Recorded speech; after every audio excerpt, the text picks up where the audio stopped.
ಅಂದರೆ ಇಮ್ಮಡಿ ಪುಲಕೇಶಿಯ ಮೂರನೇ ಮಗ ಈತ. ಓಕೆ. ಇವನು ಎಷ್ಟು ದೊಡ್ಡ ಯೋಧ ಅಂತಂದರೆ ರಾಜಧಾನಿಯಿಂದ ಹೊರಗಡೆ ಹೋದರೆ ಎಲ್ಲಿಯಾದರೂ ದಂಡೆತ್ತಿ ಹೋಗಿಬಿಟ್ಟಾನ ಇವನು ಅಂತನ್ನುವಂಥ ಭಯ ಸ್ವತಃ ಇಮ್ಮಡಿ ಪುಲಕೇಶಿಗಿರುತ್ತೆ, ತಂದೆಗಿರುತ್ತೆ.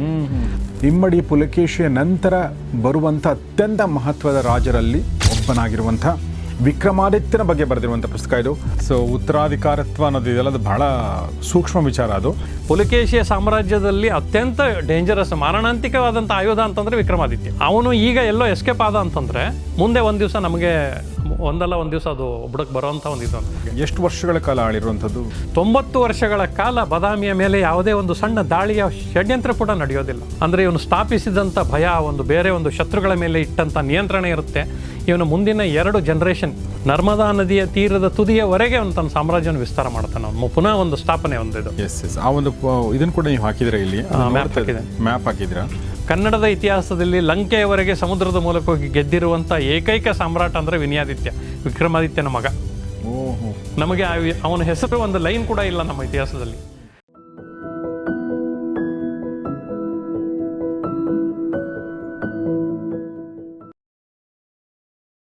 ಸ್ನೇಹಿತರೆ ನಮಸ್ಕಾರ. ಗೌರಿ ಶಕ್ಕಿ ಸ್ಟುಡಿಯೋದ ವಿಶೇಷ ಕಾರ್ಯಕ್ರಮ ಹೊಸ ಪುಸ್ತಕ ನಿಮಗೆಲ್ಲ ಆತ್ಮೀಯ ಸ್ವಾಗತ. ನಾನು ಗೌರಿ ಶಕ್ಕಿ. ಸೊ ನನ್ನ ಕಣ್ಣು ಹೀಗೆ ಈ ಕಡೆನೇ ಹೋಗ್ತಾ ಇದೆ, ಯಾಕೆಂದರೆ ಇಲ್ಲೊಂದು ಸಿಹಿ ತಿಂಡಿ ಥರ, ಮಕ್ಕಳಿಗೆ ಹೇಗೆ ಸಿಹಿ ತಿಂಡಿ ಇರುತ್ತೋ ಹಾಗೆ ನಮ್ಮಂಥವ್ರಿಗೆ ಒಂದು ಒಳ್ಳೆ ಅದ್ಭುತವಾದ ಮೃಷ್ಟಾನ್ನ ಭೋಜನ ಥರ ಕಾಣ್ತಾ ಇರುವಂಥ ಒಂದು ಪುಸ್ತಕ ಇದೆ, ಹೊಸ ಪುಸ್ತಕ. ಆ ಪುಸ್ತಕವೇ ಸಂತೋಷ್ ಕುಮಾರ್ ಮೆಹೆಂದಳೆಯವರ ವಿಕ್ರಮಾದಿತ್ಯ. ನಿಮ್ಮೆಲ್ಲರಿಗೂ ಸ್ವಾಗತ. ಮತ್ತು ಈ ಪುಸ್ತಕವನ್ನು ನಮಗೆ ಬರೆದಿರುವಂಥ ಸಂತೋಷ್ ಕುಮಾರ್ ಮೆಹೆಂದಳೆ ಅವರು ಕೂಡ ಸ್ವಾಗತ. ನಮಸ್ಕಾರ ಸರ್, ಹೇಗಿದ್ದೀರಾ? ನಮಸ್ಕಾರ ಗೌರಿ, ಚೆನ್ನಾಗಿದೆ. ನೀವು ಹೇಗಿದ್ದೀರಾ? ಚೆನ್ನಾಗಿದ್ದೀನಿ, thank you very much. Santosh Kumar Mehendale ಅವರು ನಮ್ಮ ಅತ್ಯಂತ ಜನಪ್ರಿಯ ಅತಿಥಿಗಳಲ್ಲಿ ಒಬ್ಬರು. ಅವರ ಪುಸ್ತಕಗಳ ಕುರಿತಾಗಿ ಸಾಕಷ್ಟು ವಿಡಿಯೋಗಳನ್ನ ಮಾಡಿದ್ವಿ ಮತ್ತು ಅದನ್ನೆಲ್ಲವನ್ನು ಕೂಡ ನೀವು ನೋಡಿದಿರಾ. ಇದಕ್ಕಿಂತ ಮುಂಚೆ ಸುಮ್ಮನೆ ಹೇಳೋದಾದರೆ, ಇದಕ್ಕಿಂತ ಮುಂಚೆ ವಾತಾಪಿ ಈ ಒಂದು ಪುಸ್ತಕವನ್ನು ಕೂಡ ಮಾಡಿದ್ವಿ ನಾವು. ಅಂದರೆ ಈ ವಾತಾಪಿ ಅಂದ ತಕ್ಷಣ ನಿಮಗೆ ಬಾದಾಮಿ ನೆನಪು ಬರುತ್ತೆ. ಬಾದಾಮಿ ಅಂದರೆ ನಮಗೊಬ್ಬ ರಾಜ ನೆನಪು ಬರ್ತಾನೆ, ಆತನೇ ಇಮ್ಮಡಿ ಪುಲಕೇಶಿ. ಇಮ್ಮಡಿ ಪುಲಕೇಶಿ ಅಂದ ತಕ್ಷಣ ನಮಗೆ ಅಣ್ಣವ್ರು ನೆನಪು ಬರ್ತಾರೆ, ಯಾಕೆಂದರೆ ಅವರು ಚಿತ್ರ ಮಾಡಿದ್ರು. ಸೊ ಅದೆಲ್ಲವೂ ಕೂಡ ನೆನಪಿಗೆ ಬರುತ್ತೆ. ಇಮ್ಮಡಿ ಪುಲಕೇಶಿ ಅಂದ ತಕ್ಷಣ ನಮಗೆ ದಕ್ಷಿಣಾಪಥೇಶ್ವರ ಮತ್ತು ಹರ್ಷವರ್ಧನ ಸೋಲಿಸಿದಂಥ ಒಬ್ಬ ರಾಜ, ನರ್ಮದೆಯ ದಡದ ಮೇಲೆ, ಇದೆಲ್ಲವನ್ನು ಕೂಡ ಓದಿದ್ದೀವಿ ನಾವು. ಆದರೆ ಅದಾದ ನಂತರ ಚಾಲುಕ್ಯರ ಸ್ಥಿತಿಗತಿ ಏನಾಯಿತು ಅಂತಂದರೆ ಬಹಳ ಕಡಿಮೆ ನೆನಪು ಬರುತ್ತೆ. ಆದರೆ ಅದಾದ ನಂತರ ಕೂಡ ಅಲ್ಲಿ ಒಬ್ಬ ಮಹಾನ್ ರಾಜ ಇದ್ದ ಮತ್ತು ಆತನ ತಲೆಮಾರಿನಲ್ಲಿ 6 ಜನ ಆತನ ಹೆಸರು ಇಟ್ಕೊಂಡಿದ್ರು ಅಂತ ಸಂಶೋಧಿಸಿ, ಸೊ ಇಮ್ಮಡಿ ಪುಲಕೇಶಿಯ ನಂತರ ಬರುವಂಥ ಅತ್ಯಂತ ಮಹತ್ವದ ರಾಜರಲ್ಲಿ ಒಬ್ಬನಾಗಿರುವಂಥ ವಿಕ್ರಮಾದಿತ್ಯನ ಬಗ್ಗೆ ಬರೆದಿರುವಂಥ ಪುಸ್ತಕ ಇದು. ಸೊ ಸಂತೋಷ್ ಕುಮಾರ್ ಸರ್, ಮೊದಲನೇದಾಗಿ ಧನ್ಯವಾದ ಈ ಪುಸ್ತಕ ಕೊಟ್ಟಿರೋದಕ್ಕೆ. ನಮಗೆ ವಿಕ್ರಮಾದಿತ್ಯ ಅಂದರೆ ಉಜ್ಜಯಿನಿಯ ವಿಕ್ರಮಾದಿತ್ಯ ನೆನಪು ಬರ್ತಾನೆ. ಅದಾದ ನಂತರ ಇದೇ ತಲೆಮಾರಿನ ಇನ್ನೊಬ್ಬ ವಿಕ್ರಮಾದಿತ್ಯ ನೆನಪು ಬರ್ತಾನೆ, ಅಂದರೆ ಪುಲಕೇಶಿಯ ನಂತರ ಬರುವಂಥ ಇನ್ನೊಬ್ಬ ವಿಕ್ರಮಾದಿತ್ಯ ನೆನಪಿಗೆ ಬರ್ತಾನೆ. ಮತ್ತು ವಿಕ್ರಮ್ ಬೇತಾಳ್ ಈ ಕಥೆಗಳು ನೆನಪಿಗೆ ಬರ್ತವೆ. ಆದರೆ ಈ ವಿಕ್ರಮಾದಿತ್ಯ ನಮ್ಮ ನೆನಪಿಗೆ ಬರೋದು ಕಡಿಮೆ. ಈ ಥರ ಕಡಿಮೆ ನೆನಪಿಗೆ ಬರುವಂಥ ವಿಕ್ರಮಾದಿತ್ಯನ ನೀವು ಆಯ್ಕೆ ಮಾಡಿಕೊಂಡದ್ದು ಯಾಕೆ ಮತ್ತು ಏನು ಹೇಳಿದಿರಾ ಇದರಲ್ಲಿ? ಬಹುಶಃ ಕನ್ನಡದ ಇತಿಹಾಸದಲ್ಲಿ, ಬಹುಶಃ 10ನೇ ಶತಮಾನದವರೆಗಿನ ಇತಿಹಾಸದಲ್ಲಿ ನಾವು ಕನ್ನಡದ ನಮ್ಮ ಸಾಮ್ರಾಟರುಗಳನ್ನು, ನನ್ನ ಪದದ ವ್ಯತ್ಯಾಸ ಗಮನಿಸಬೇಕು, ದಳವಾಯಿಗಳು ಸಾಮಂತರುಗಳನ್ನು ನಾನು ಹೇಳೋದಿಲ್ಲ, ಸಾಮ್ರಾಟರನ್ನು ದೊರೆಗಳನ್ನು ಏನು ನಾವು ತೋರಿಸ್ಬೇಕಾಗಿತ್ತು ಅಥವಾ ಕನ್ನಡದ ಸಾಹಿತ್ಯ ಅಂತ ಏನು ಅಥವಾ ಇತಿಹಾಸ ಅಂತ ಮಕ್ಕಳಿಗೆ ಓದಿಸ್ತೇವೆ, ಅದರಲ್ಲಿ ಅತ್ಯಂತ ಕೊನೆಯ ಕಡಿಮೆ ಮಾಹಿತಿಗಳನ್ನು ಪಡೆದಿರೋಂಥವ್ರು ದೊರೆಗಳು ಮತ್ತು ಸಾಮ್ರಾಟರೇ.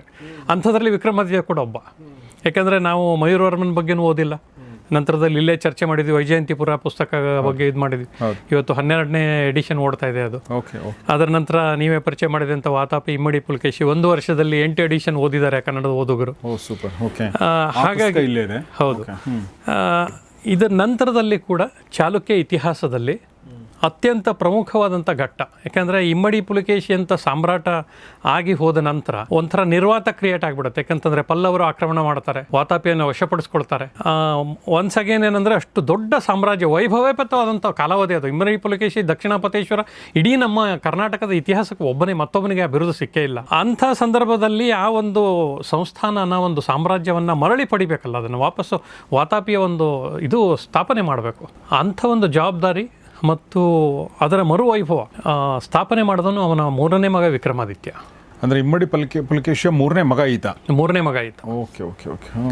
ಸೊ ವಿಕ್ರಮಾದಿತ್ಯ ನಮಗೆ ಯಾಕೆ ಮುಖ್ಯ ಆಗ್ತಾನಂತಂದರೆ, ಇವನು ನಮ್ಮ ಇತಿಹಾಸ ಕಂಡ ಬಲಾಢ್ಯರಲ್ಲೇ ಅತ್ಯಂತ ಶ್ರೇಷ್ಠ ಮತ್ತು ಬಲಾಢ್ಯ ದೊರೆ ಇವನು. ಅವನನ್ನು ಸ್ವತಃ ಸಾಮ್ರಾಟ್ನನ್ನು ಒಂದು ದೊರೆ ಅಂತ ಪರಿಗಣಿಸ್ತಾ ಇರ್ತಾರೆ. ಒಬ್ಬ ಸೈನಿಕ ಅಲ್ಲ, ಸೇನಾಪತಿ ಅಲ್ಲ, ಒಂದು ದಂಡು ಅವನು. ಒಬ್ಬ ಹೊರಟ್ರೆ ಒಂದು ಸೈನ್ಯ ಹೊರಟಂಗೆ ಅಂತ. Okay okay. ಅಷ್ಟು ಬಲಾಢ್ಯ ಮತ್ತು ದೈಹಿಕವಾಗುವಂಥ ಬಲಾಢ್ಯ ಇರ್ತಾನೆ ಅವನು ವಿಕ್ರಮಾದಿತ್ಯ. ಅವನ ಬಗ್ಗೆ ಒಂದಷ್ಟು ಶಾಸನಗಳಲ್ಲಿ ನಮ್ಮ ಇತಿಹಾಸಗಳಲ್ಲಿ ಸಣ್ಣ ಸಣ್ಣ ವರ್ಣನೆ ಇದೆ, ಬೇರೆ ಯಾರಿಗೂ ಇರದಂತ. ಯಾಕಂದರೆ ಅವನನ್ನು ನಾವು ರಸಿಕತನವನ್ನು ಬೇರೆದಕ್ಕೆ ಹೋಲಿಸ್ತೀವಿ, ಆದರೆ ಅವನು ಯುದ್ಧವನ್ನು ಎಷ್ಟು ಪ್ರೀತಿಸ್ತಾ ಇದ್ದ ಅಂತಂದರೆ ರಣರಂಗವನ್ನು, ಅವನನ್ನು ಆ ಯುದ್ಧದ ಪ್ರೀತಿಯಿಂದಾಗಿ ಅವನಿಗೆ ರಣರಸಿಕ ಅನ್ನುವಂಥ ಒಂದು ಬಿರುದು ಕೊಡ್ತಾರೆ. ರಣಮಲ್ಲ ಅಂತ. ಯಾಕಂತಂದರೆ ಸ್ವತಃ ಅವನು ರಂಗದಲ್ಲಿ ಇಳಿದು ಕುಸ್ತಿಯನ್ನಾಡಿ ಎದುರಾಳಿಗಳನ್ನು ಮುರಿತಿದ್ದಂಥ ಬಲಾಢ್ಯ ದೊರೆ ಅವನು. ರಣಮಲ್ಲ ಅಂತ ಕರೆದಿರುವಂಥವನು ವಿಕ್ರಮಾದಿತ್ಯ ಒಬ್ಬನೇ. ಜೊತೆಗೆ ಇಮ್ಮಡಿ ಪುಲಕೇಶಿ 10 ವರ್ಷಗಳ ಕಾಲ ಮುಗಿದ ನಂತರ ಬೇರೆಯವರ ವಶದಲ್ಲಿದ್ದಂಥ ಸಾಮ್ರಾಜ್ಯವನ್ನು ಮರುಸ್ಥಾಪಿಸೋದಕ್ಕೋಸ್ಕರ ಹೋರಾಡಿ ಏನು ಒಂದು ವಾತಾಪಿಯ ಇದು ಇತ್ತು, ಒಂದು ಲೆವೆಲ್ ಒಂದು ಅದನ್ನು ಮರು ಸ್ಥಾಪನೆ ಮಾಡಿ 3 ಶರಧಿಗಳ ಒಡೆಯ ಅಂತ ಒಂದು ಬಿರುದು ಅಂತಿದ್ರೆ ಅದು ವಿಕ್ರಮಾದಿತ್ಯನಿಗೆ ಮಾತ್ರ. 3 ಶರಧಿಗಳು ಅಂದರೆ ಈ ಕಡೆ ಪೂರ್ವ, ಪಶ್ಚಿಮ ಮತ್ತು ದಕ್ಷಿಣ. ಅದು ಹೇಳ್ತಾನೆ ಅವನು. ಇಮ್ಮಡಿ ಪುಲಕೇಶಿಯ ಕನಸಾಗಿರ್ತದೆ, ಯಾಕೆಂದರೆ ಅವನು ನೌಕಾಪಡೆಯ ಪಿತಾಮಹ. ಸೊ ಅವನು ಪೂರ್ವದಿಂದ ಹೊರಟ್ರೆ ದಕ್ಷಿಣಾಭಿಮುಖವಾಗಿ ಹೊರಟು ಪಶ್ಚಿಮದ ಕಡೆವರೆಗೂ ತನ್ನ ಸೈನ್ಯ ಸಮುದ್ರದಲ್ಲೇ ಬರಬೇಕು ಮತ್ತು ವ್ಯಾಪಾರಕ್ಕೆಲ್ಲ ಅನುಕೂಲ ಆಗಬೇಕು ಅಂತ, ಸಮುದ್ರಗಳ ಮೇಲೆ ಹಿಡಿತ ಸಾಧಿಸಬೇಕು ಅಂತ ಕನಸು ಕಂಡವನು. ಆದರೆ ಪೂರ್ವ ಮತ್ತು ಪಶ್ಚಿಮ ಮಾತ್ರ ಇಮ್ಮಡಿ ಪುಲಕೇಶಿಯ ಕೈಯಲ್ಲಿರುತ್ತೆ. ಆದರೆ ವಿಕ್ರಮಾದಿತ್ಯ ಏನಂತಂದರೆ ಪೂರ್ವದಿಂದ ಪಶ್ಚಿಮದವರೆಗೆ ದಕ್ಷಿಣನೂ ಸೇರಿಸ್ಕೊಂಡು 3 ಶರಧಿಗಳನ್ನು ಆಡಿದಂಥ ಏಕೈಕ ಸಾಮ್ರಾಟ ಅವನು ಕನ್ನಡದ ಇತಿಹಾಸದಲ್ಲಿ. ಓಕೆ, ನೋಡಿ, ಅಂದರೆ ನಾನು ಯಾಕೆ ಇದು ಬಹಳ ಮಹತ್ವ ಆಗುತ್ತೆ ಅಂತಂದರೆ, ನೀವಿಷ್ಟು ಮಹತ್ವದ ವ್ಯಕ್ತಿಯ ಬಗ್ಗೆ ಹೇಳ್ತಾ ಇದ್ದಾರೆ ಮತ್ತು ಇಷ್ಟು ನಮಗೆ ಗೊತ್ತಿರಲಾರ್ದ ವಿಚಾರಗಳನ್ನ ಹೇಳ್ತಾ ಇದ್ದಾರೆ ನೀವು. ಯಾಕೆ ನಮಗೆ ಇದ್ರ ಬಗ್ಗೆ ಇದಕ್ಕಿಂತ ಮುಂಚೆ ಗೊತ್ತಿರಲಿಲ್ಲ ಅನ್ನೋದು ಕೂಡ ಪ್ರಶ್ನೆ. ನಮ್ಮ ಪಠ್ಯಪುಸ್ತಕದಲ್ಲಿ ಯಾಕೆ ಈ ವ್ಯಕ್ತಿ ಹೈಲೈಟ್ ಆಗಿಲ್ಲ, ಅಥವಾ ಇದಕ್ಕಿಂತ ಮುಂಚೆ ನಾವು ಯಾಕೆ ಈ ವ್ಯಕ್ತಿಯ ಪುಸ್ತಕಗಳು ಬಂದಿಲ್ಲ, ಅದ್ರ ಬಗ್ಗೆ ಏನಾದರೂ ಹೇಳ್ಬೋದಾ? ಇಲ್ಲ, ನನಗೂ ಒಂದು ಸ್ವಲ್ಪ ಸೋಜಿಗ ಗೌರೀಶ್ ಇದು. ಯಾಕಂತಂದರೆ ನಾವು ಬಹಳ ಗೌಣವಾಗಿ ಗಮನಿಸಿರುವಂಥ ಸಾಮ್ರಾಟರುಗಳಲ್ಲಿ ಆ್ಯಸ್ ಯೂಶುವಲ್ ಒನ್ಸ್ ಅಗೇನ್ ವೈಜಯಂತಿಪುರದ ಮಯೂರವರ್ಮ ಇರ್ಬೋದು, ನಂತರ ಬಂದಂಥ ಇಮ್ಮಡಿ ಪುಲಕೇಶಿ ಇರ್ಬೋದು, ವಿಕ್ರಮಾದಿತ್ಯ ಇರ್ಬೋದು. ಇವ್ರದ್ದೆಲ್ಲ ಇತಿಹಾಸ ನಮ್ಗೆ ಓದಿಸಿರೋದು ಅರ್ಧ ಪುಟ. ವಿಕ್ರಮಾದಿತ್ಯನಿಗೆ ಅದು ಕೂಡ ಇಲ್ಲ. ಇದು ಒಂದು ನಿರ್ದಿಷ್ಟ ಕಾಲಾವಧಿಯಲ್ಲಿ ಬಹುಶಃ ನಮ್ಮ ಒಂದು ಹಳೆಯ ಅಗತ್ಯದ ಒಂದು ಸಾಮ್ರಾಜ್ಯಗಳನ್ನು ನಮ್ಮಿಂದ ಸ್ವಲ್ಪ ದೂರ ಸರಿಸುವಂಥ ಮಾಡಿರುವಂಥ ಯಾವುದೋ ಒಂದು ವ್ಯವಸ್ಥಿತ ಲಾಭಿ ಇದ್ದರೂ ಇರ್ಬೋದು. ಯಾಕೆಂದರೆ ಇಂಥ ಪ್ರಮುಖವಾದಂಥ ಸಾಮ್ರಾಟರುಗಳು ನಮ್ಮ ಕರ್ನಾಟಕದಲ್ಲಿ ಇತಿಹಾಸದಲ್ಲಿ ಆಳೆ ಹೋಗಿರುವಂಥ ಇತಿಹಾಸ ನಮಗೆ ಗೊತ್ತೇ ಇಲ್ಲ. ಆದರೆ ನಮ್ಮ ಪುಣ್ಯ ಏನಂತಂದರೆ ಇವೆಲ್ಲ ದಾಖಲೆಗಳು ಇರುವಂಥ ಶಾಸನಗಳು, ಶಿಲಾಶಾಸನಗಳು ಮತ್ತು ಬ್ರಿಟಿಷರ ಕಾಲಾವಧಿಯಲ್ಲಿ ಏನು ತತ್ಕ್ಷಣಕ್ಕೆ ಅವರು ಬಂದು ಇಲ್ಲಿ ಶುರು ಮಾಡಿದಂಥ ಒಂದು ಪುರಾತತ್ವ ಇಲಾಖೆಯ ಮೂಲದ ಒಂದಷ್ಟು ವ್ಯವಸ್ಥೆಯಲ್ಲಿ ಒಂದಷ್ಟು ದಾಖಲೆಗಳನ್ನು ಮಾಡಿದರು. ಜೊತೆಗೆ ಇತ್ತೀಚೆಗೆ ಒಂದು ಶೋಧಗಂಗಾ ಅಂತ ಒಂದು PhD ಇದ್ರಗಳ ಏನಂತಾರೆ ಪ್ರಬಂಧಗಳದ್ದು ಒಂದು ಸಪ್ರೇಟ್ ಒಂದು ಇದನ್ನು ಸಿಗ್ತಾ ಇದೆ ನಿಮಗೆ. ಅಂಥಲ್ಲಿ ಒಂದಷ್ಟು ಆರ್ಕೈವ್ಗಳಿದ್ದಾವೆ. ಜೊತೆಗೆ ಬೇರೆ ಬೇರೆ ಈಗ ನಮ್ಮ ಪುಣೆ ಕಲೆಕ್ಟೊರೇಟ್ ಇರ್ಬೋದು, ಮ್ಯೂಸಿಯಮ್ಮು, ಇಂಥಲ್ಲಿ ಒಂದಷ್ಟು ಇದರಲ್ಲಿ ಬಹಳ ಹಳೆಯ ಕಾಲದ ಈ ಎಲ್ಲ ದಾಖಲೆಗಳನ್ನು ಕಾಯ್ದಿಟ್ಟಿರುವಲ್ಲಿ ಸಣ್ಣ ಒಂದಷ್ಟು ನಮಗೆ ಮಾಹಿತಿಗಳು ಸಿಗೋದ್ರ ಮುಖಾಂತರ. ಹಾಗೆ ಅಲ್ಲದೆ ಇಮ್ಮಡಿ ಪುಲಕೇಶಿ ಮುಗಿದ ತಕ್ಷಣ ನಮ್ಮ ಇತಿಹಾಸ ಮುಗಿದು ಹೋಗುತ್ತೆ. ಇಲ್ಲ, ಚಾಲುಕ್ಯರ ಇತಿಹಾಸ ಬಹಳ ದೊಡ್ಡದಿದೆ. ಅದು ವಾಪಸ್ ಹೇಗಾಯಿತು, ಏನಾಯಿತು ಅನ್ನೋದಕ್ಕೊಂದು ಸಣ್ಣ ಸಂಶೋಧನೆ ಬೇಕಲ್ವ. ಆ ನಿಟ್ಟಿನಲ್ಲಿ ಬಹುಶಃ ಯಾರೂ ಪ್ರಯತ್ನ ಮಾಡಿಲ್ಲ. ಮತ್ತು ಕನ್ನಡದಲ್ಲಿ ಇದು ಮೊಟ್ಟ ಮೊದಲನೇ ಕಾದಂಬರಿ ಅನ್ನೋದಕ್ಕಿಂತನೂ ಲೇಖಕನಾಗಿ ಒಂದು ಕಾದಂಬರಿಯನ್ನು ಕಟ್ಟಿಕೊಡೋದು ಸಹಜವಾಗಿ ಒಂದು ಸೃಜನಶೀಲ ಕೃತಿ. ಅದು ಯಾವುದೇ ಒಂದು ವಿಷಯನ ಕಾದಂಬರಿ ಮಾಡ್ಬೋದು ನೀವು, ಆದರೆ ಇತಿಹಾಸವನ್ನು ಕಟ್ಟಿಕೊಡುವಾಗ ಅದನ್ನು ದೇವಭೂತದ ಕಥೆ ಥರ ಮಾಡಬಾರ್ದು. ಕರೆಕ್ಟ್. ಯಾಕಂದರೆ ಇತಿಹಾಸಕ್ಕೆ ಅಪಚಾರ ಆಗಬಾರ್ದು. ಜೊತೆಗೆ ನಾವು ವೈಭವೀಕರಣ ಮಾಡೋಣ ಸ್ವಲ್ಪ ಮಟ್ಟಿಗೆ. ಯಾಕಂದರೆ ನಮ್ಮ ಸಾಮ್ರಾಟರು ಬಹಳ ದೊಡ್ಡ ಮಟ್ಟದ ಒಂದು ಹಂತದಲ್ಲಿ ಮೆರೆದಿರುವಂಥವ್ರು ಇವರು. ವೈಭವೀಕರಣ ಕಾರಣ ಅದು ಅವರು ಅಂಥ ವೈಭವದಲ್ಲಿ ಇದ್ದವರು. ಆದರೆ ಇತಿಹಾಸದ ಹೊರತಾದ ಕಥೆಗಳನ್ನು ನಾವು ಸೇರಿಸಬಾರ್ದು ಇದಕ್ಕೆ. ಆ ಇತಿಹಾಸದ ಒಂದು ಟ್ರ್ಯಾಕ್ ಇದೆ, ಅದರ ಮೇಲೆ ನಮಗಿರುವಂಥ ಒಂದು ಪೊಯೆಟಿಕ್ ಲಿಬರ್ಟಿ ಭಾಳ ಕಡಿಮೆ ಅದರಲ್ಲಿ ನಾವು ಹೇಗೆ ನಡೆದಿರ್ಬೋದು ಆ ಕಾಲಘಟ್ಟದಲ್ಲಿ ಇರುವಂಥ ಒಂದು ಚಿತ್ರಣ, ಅದನ್ನು ಒಬ್ಬ ಲೇಖಕನಾಗಿ ಎಷ್ಟು ಸೇರಿಸ್ಬೋದು ಅಷ್ಟನ್ನು ಬಿಟ್ಟರೆ ಉಳಿದೆಲ್ಲ ಸಾಹಿತ್ಯಿಕವಾದಂಥ ಇದರಲ್ಲಿ ವಿಕ್ರಮಾದಿತ್ಯ ಬಹಳ ಮುಖ್ಯ ದೊರೆ ನಮಗೆ. ಎಷ್ಟು ವರ್ಷಗಳ ಕಾಲ ಆಳಿರುವಂಥದ್ದು ವಿಕ್ರಮಾದಿತ್ಯ? ಇವನು ಇದರಲ್ಲಿ ಬಹಳ ಇನ್ನೊಂದು ನಮಗೆ ದಾಖಲೆಗಳು ಎಲ್ಲ ಕಡೆ ಸಿಗುತ್ತೆ ನಿಮಗಿದು.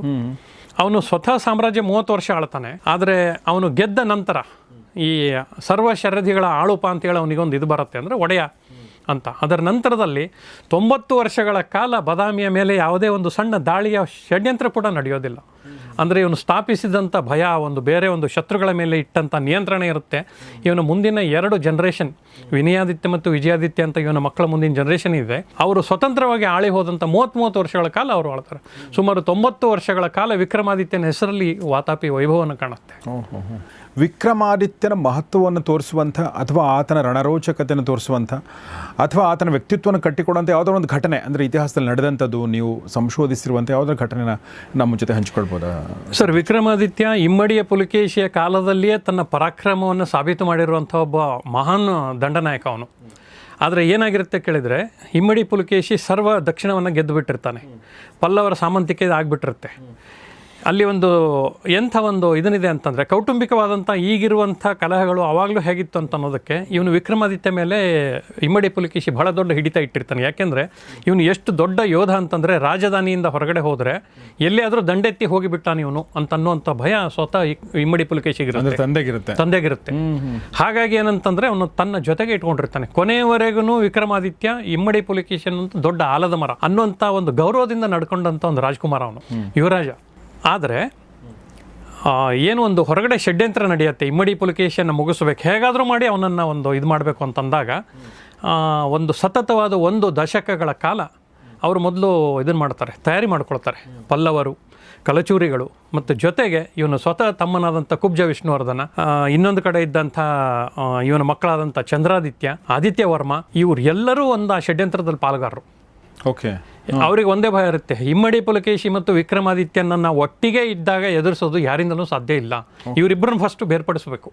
ಮತ್ತು ಇರುವಂಥ ಎಲ್ಲ ಸೈನ್ಯ ಏನಿದೆ, ಇಮ್ಮಡಿ ಪುಲಕೇಶಿ ಒಂದು ಸೈನ್ಯ ವಾತಾಪಿಯ ಸುತ್ತಮುತ್ತ ಅವನು ಏನೊಂದು ಯೋಜನೆಗಳನ್ನು ಮಾಡ್ಕೊಂಡಿದ್ದಾನೆ ತನ್ನ ರಕ್ಷಣೆಗೆ, ಅವುಗಳನ್ನು ಸರಿಸಬೇಕು, ಮೊದಲು ಹಾಳು ಮಾಡಬೇಕು.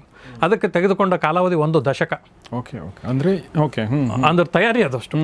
ಆ ಸಂದರ್ಭದಲ್ಲಿ ಕೊನೆಯ ಹಂತದಲ್ಲಿ ಏನಾಗುತ್ತೆ ಅಂತಂದ್ರೆ ಇವರು ವಿಕ್ರಮಾದಿತ್ಯನನ್ನು ಅಲ್ಲಿಂದ ರಾಜಧಾನಿಯಿಂದ ಹೊರಗಡೆ ಬರೋಂಗೆ ಮಾಡ್ತಾರೆ. ಯಾಕೆ ಅಂತಂದರೆ ಸ್ವತಃ ಇಮ್ಮಡಿ ಪುಲಕೇಶಿಯ ಮಗ ಚಂದ್ರಾದಿತ್ಯ ದಕ್ಷಿಣದ ಭಾಗವನ್ನು ನೋಡ್ಕೊಳ್ತಿರ್ತಾನೆ. ಅಲ್ಲಿ ದಾರಾಶ್ರಯ ಜಯಸಿಂಹ ಅನ್ನೋನು ಇವನ ತಮ್ಮ, ಅವನ ಜೊತೆಗೆ ಅವನು ದಕ್ಷಿಣದ ಭಾಗವನ್ನು ನೋಡ್ಕೊಳ್ತಿರೋನು ಸ್ವತಃ ಇವನ ಮೇಲೆ ದಂಡೆತ್ತಿ ಬರ್ತಾನೆ, ಮಗ ಇಮ್ಮಡಿ ಪುಲಕೇಶಿ ಮೇಲೆ. ಆವಾಗ ಏನಾಗುತ್ತೆ, ಯಾಕಂದರೆ ವಾತಾಪಿಯ ರಕ್ಷಣೆನೇ ನನ್ನ ಬದ್ಧತೆ ಅನ್ನೋದೊಂದು ಇಮ್ಮಡಿ ಪುಲಕೇಶಿಗೆ ಬಹಳ ದೊಡ್ಡ ಇದನ್ನು ಕೊಟ್ಟಿರುವಂಥ ಮಗ ಇವನು ವಿಕ್ರಮಾದಿತ್ಯ. ಆವಾಗ ಅವನನ್ನು ಎದುರಿಸೋಕ್ಕೋಸ್ಕರ ಘಟ್ಟ ಇಳಿದು ಕೆಳಗೆ ಹೋಗ್ತಾನೆ ದಕ್ಷಿಣ ಭಾಗದಲ್ಲಿ. ಆ ಸಂದರ್ಭದಲ್ಲಿ ಹೊರಗಡೆ ಇರುವಂಥ ಎಲ್ಲ ವ್ಯವಸ್ಥೆಯನ್ನು ಹಾಳು ಮಾಡಿ ಇಮ್ಮಡಿ ಪುಲಕೇಶಿಯನ್ನು ಕೋಟೆಯಿಂದ ಹೊರಗೆ ಬರೋಂಗೆ ಮಾಡ್ತಾರೆ ಪಲ್ಲವರು. ಪಲ್ಲವರು, ಕಲಚೂರಿಗಳು ಮತ್ತು ಇತರ ಸೈನ್ಯದವರು ಎಲ್ಲ ಸೇರಿಕೊಂಡು, ಚೇರರು, ಚೋಳರು ಎಲ್ಲರ ಥರದಲ್ಲಿ, ಇವನ್ ಶ್ರೀಲಂಕಾದಿಂದ ಅವರು ಸಿಲೋನಿಂದ ದೋಣಿ ಮಲ್ಲರ ಬಳಗ ಕಳಿಸಿರ್ತಾರೆ ಇದಕ್ಕೆ, ಯಾಕಂದರೆ ಇವನನ್ನು ಎದುರಿಸೋಕ್ಕಾಗಲ್ಲ ಅಂತ. ಇವನ ಹತ್ರ ಬಹಳ ಕಡಿಮೆ ಜನಸಂಖ್ಯೆ ಸೈನಿಕರಿರ್ತಾರೆ. 2-3 ದಿವಸ ಹೋರಾಟದಲ್ಲಿ ಇವನಿಗೆ ಗಾಯಗಳಾಗ್ತವೆ. ಆ ಸಂದರ್ಭದಲ್ಲಿ ವಿಕ್ರಮಾದಿತ್ಯ ವಾಪಸ್ ಬರ್ತಾನೆ. ಬಂದಾಗ ಇವನು ಕೊನೆಯ ಕ್ಷಣದಲ್ಲಿ ಇರ್ತಾನೆ ಇಮ್ಮಡಿ ಪುಲಕೇಶಿ.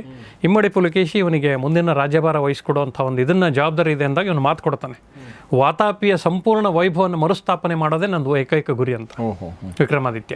ಆ ಕ್ಷಣದಿಂದ ಅವನಿಗೆ ಆ ಹೊತ್ತಿನಲ್ಲಿ ವಿಕ್ರಮಾದಿತ್ಯಗೆ ಅವನ ಸೇನಾಧಿಪತಿಗಳಿರ್ಬೋದು ಅಥವಾ ಮಂತ್ರಿಗಳು ಸಲಹೆ ಕೊಡ್ತಾರೆ, ಸದ್ಯಕ್ಕೆ ಹೈಡೌಟ್ ಆಗಿ ಮತ್ತೆ ಎಲ್ಲ ಒಂದು ಕ್ರೋಢೀಕರಣ ಮಾಡಿಕೊಂಡು ನಂತರ ಈ ವಾತಾಪಿನ ನಾವು ವಶಪಡಿಸ್ಕೋಬೋದು ಅಂತ. ಆವಾಗ ವಿಕ್ರಮಾದಿತ್ಯ ಸುಮಾರು 5 ವರ್ಷಗಳ ಕಾಲ ಅಲ್ಲಿಂದ ಯಾರ ಕಣ್ಣಿಗೂ ಬೀಳೋದಿಲ್ಲ, ತನ್ನೆಲ್ಲ ವ್ಯವಸ್ಥೆಯನ್ನು ಮಾಡಿಕೊಂಡು ಮುಂದಿನ 5 ವರ್ಷಗಳ ಸತತ ದಕ್ಷಿಣವನ್ನೆಲ್ಲ ಗೆದ್ದು 1 ದಶಕಗಳ ಕಾಲ, ಸುಮಾರು 12 ವರ್ಷಗಳ ಕಾಲ ವಾತಾಪಿ ಪಲ್ಲವರ ಹಿಡಿತದಲ್ಲಿರುತ್ತೆ. ಇವನ ಇನ್ನೊಬ್ಬ ಮಗ ಅದನ್ನು ಆದಿತ್ಯವರ್ಮ ಆಯ್ಕೆ ಮಾಡ್ಕೊಳ್ತಾನೆ. ಚಂದ್ರಾದಿತ್ಯ ಬರ್ತಾನೆ, ಅವನು ಸತ್ತೋಗ್ಬಿಡ್ತಾನೆ. ಆಮೇಲೆ ಚಂದ್ರಾದಿತ್ಯನ ವಿಜಯ ಭಟ್ಟಾರಿಕೆ ಅಂತ ಮಧ್ಯದಲ್ಲಿ ಒಬ್ಬ ರಾಣಿ ಇದನ್ನು ಇದು ಮಾಡ್ತಾಳೆ. ವಿಜಯ ಭಟ್ಟಾರಿಕೆಯ ಚಿಕ್ಕ ಮಗನ ಮುಂದಿಟ್ಕೊಂಡು ರಾಜ್ಯ ನಡೆಸ್ತಾರೆ. ಅವನು ಎಲ್ಲದ ಕೇಳ್ತಾನೆ, ಅದು ನಡೀತಾ ಇರಲಿ ಹಾಗೇನೆ.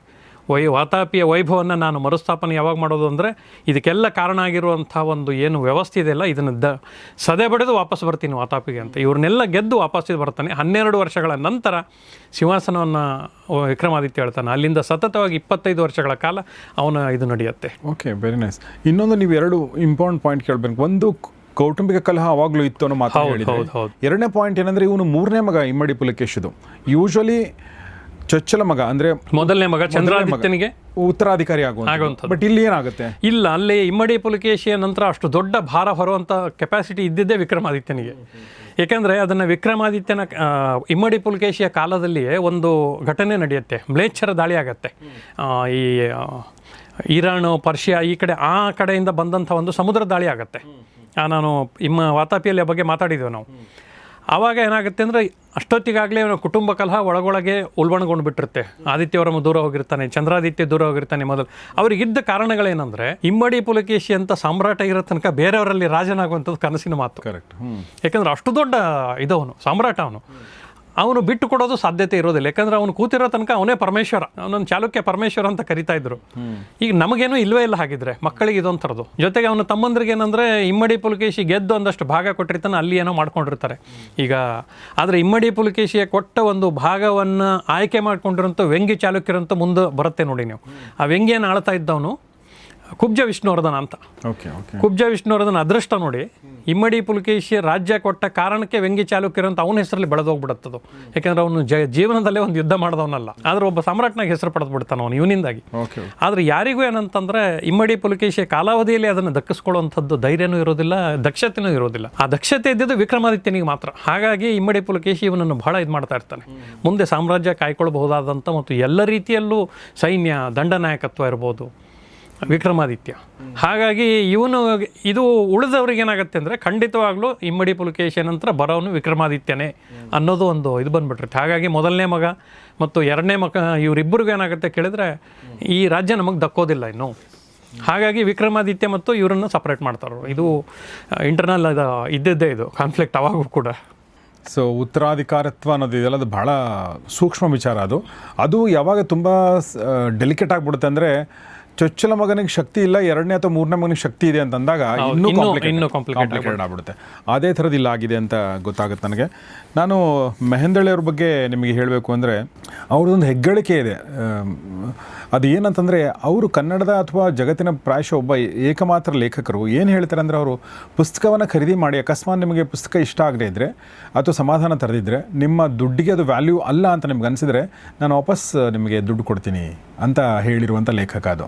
ಸೊ ಇದು ಸ್ವಲ್ಪ ಧಾರ್ಷ್ಟ್ಯ ಅಂತ ಕೆಲವೊಬ್ರಿಗೆ ಅನಿಸ್ಬೋದು, ಆದರೂ ಕೂಡ ತನ್ನ ಕೃತಿಯ ಮೇಲಿರುವಂಥ ನಂಬಿಕೆ ಅಂತ ನಾವು ಅದನ್ನು ಪರಿಗಣಿಸ್ಬೋದು. ಇದಕ್ಕಿಂತ ಮುಂಚೆ ಅವರು 30ಕ್ಕೂ ಹೆಚ್ಚು ಕಥೆಗಳು, 22 ಕಾದಂಬರಿಗಳು, 3 ಕಥಾ ಸಂಕಲನ, ಹೀಗೆ ಅಂಕಣ ಸಂಕಲನಗಳು ಎಲ್ಲವನ್ನೂ ಬರೆದಿರುವಂಥವ್ರು.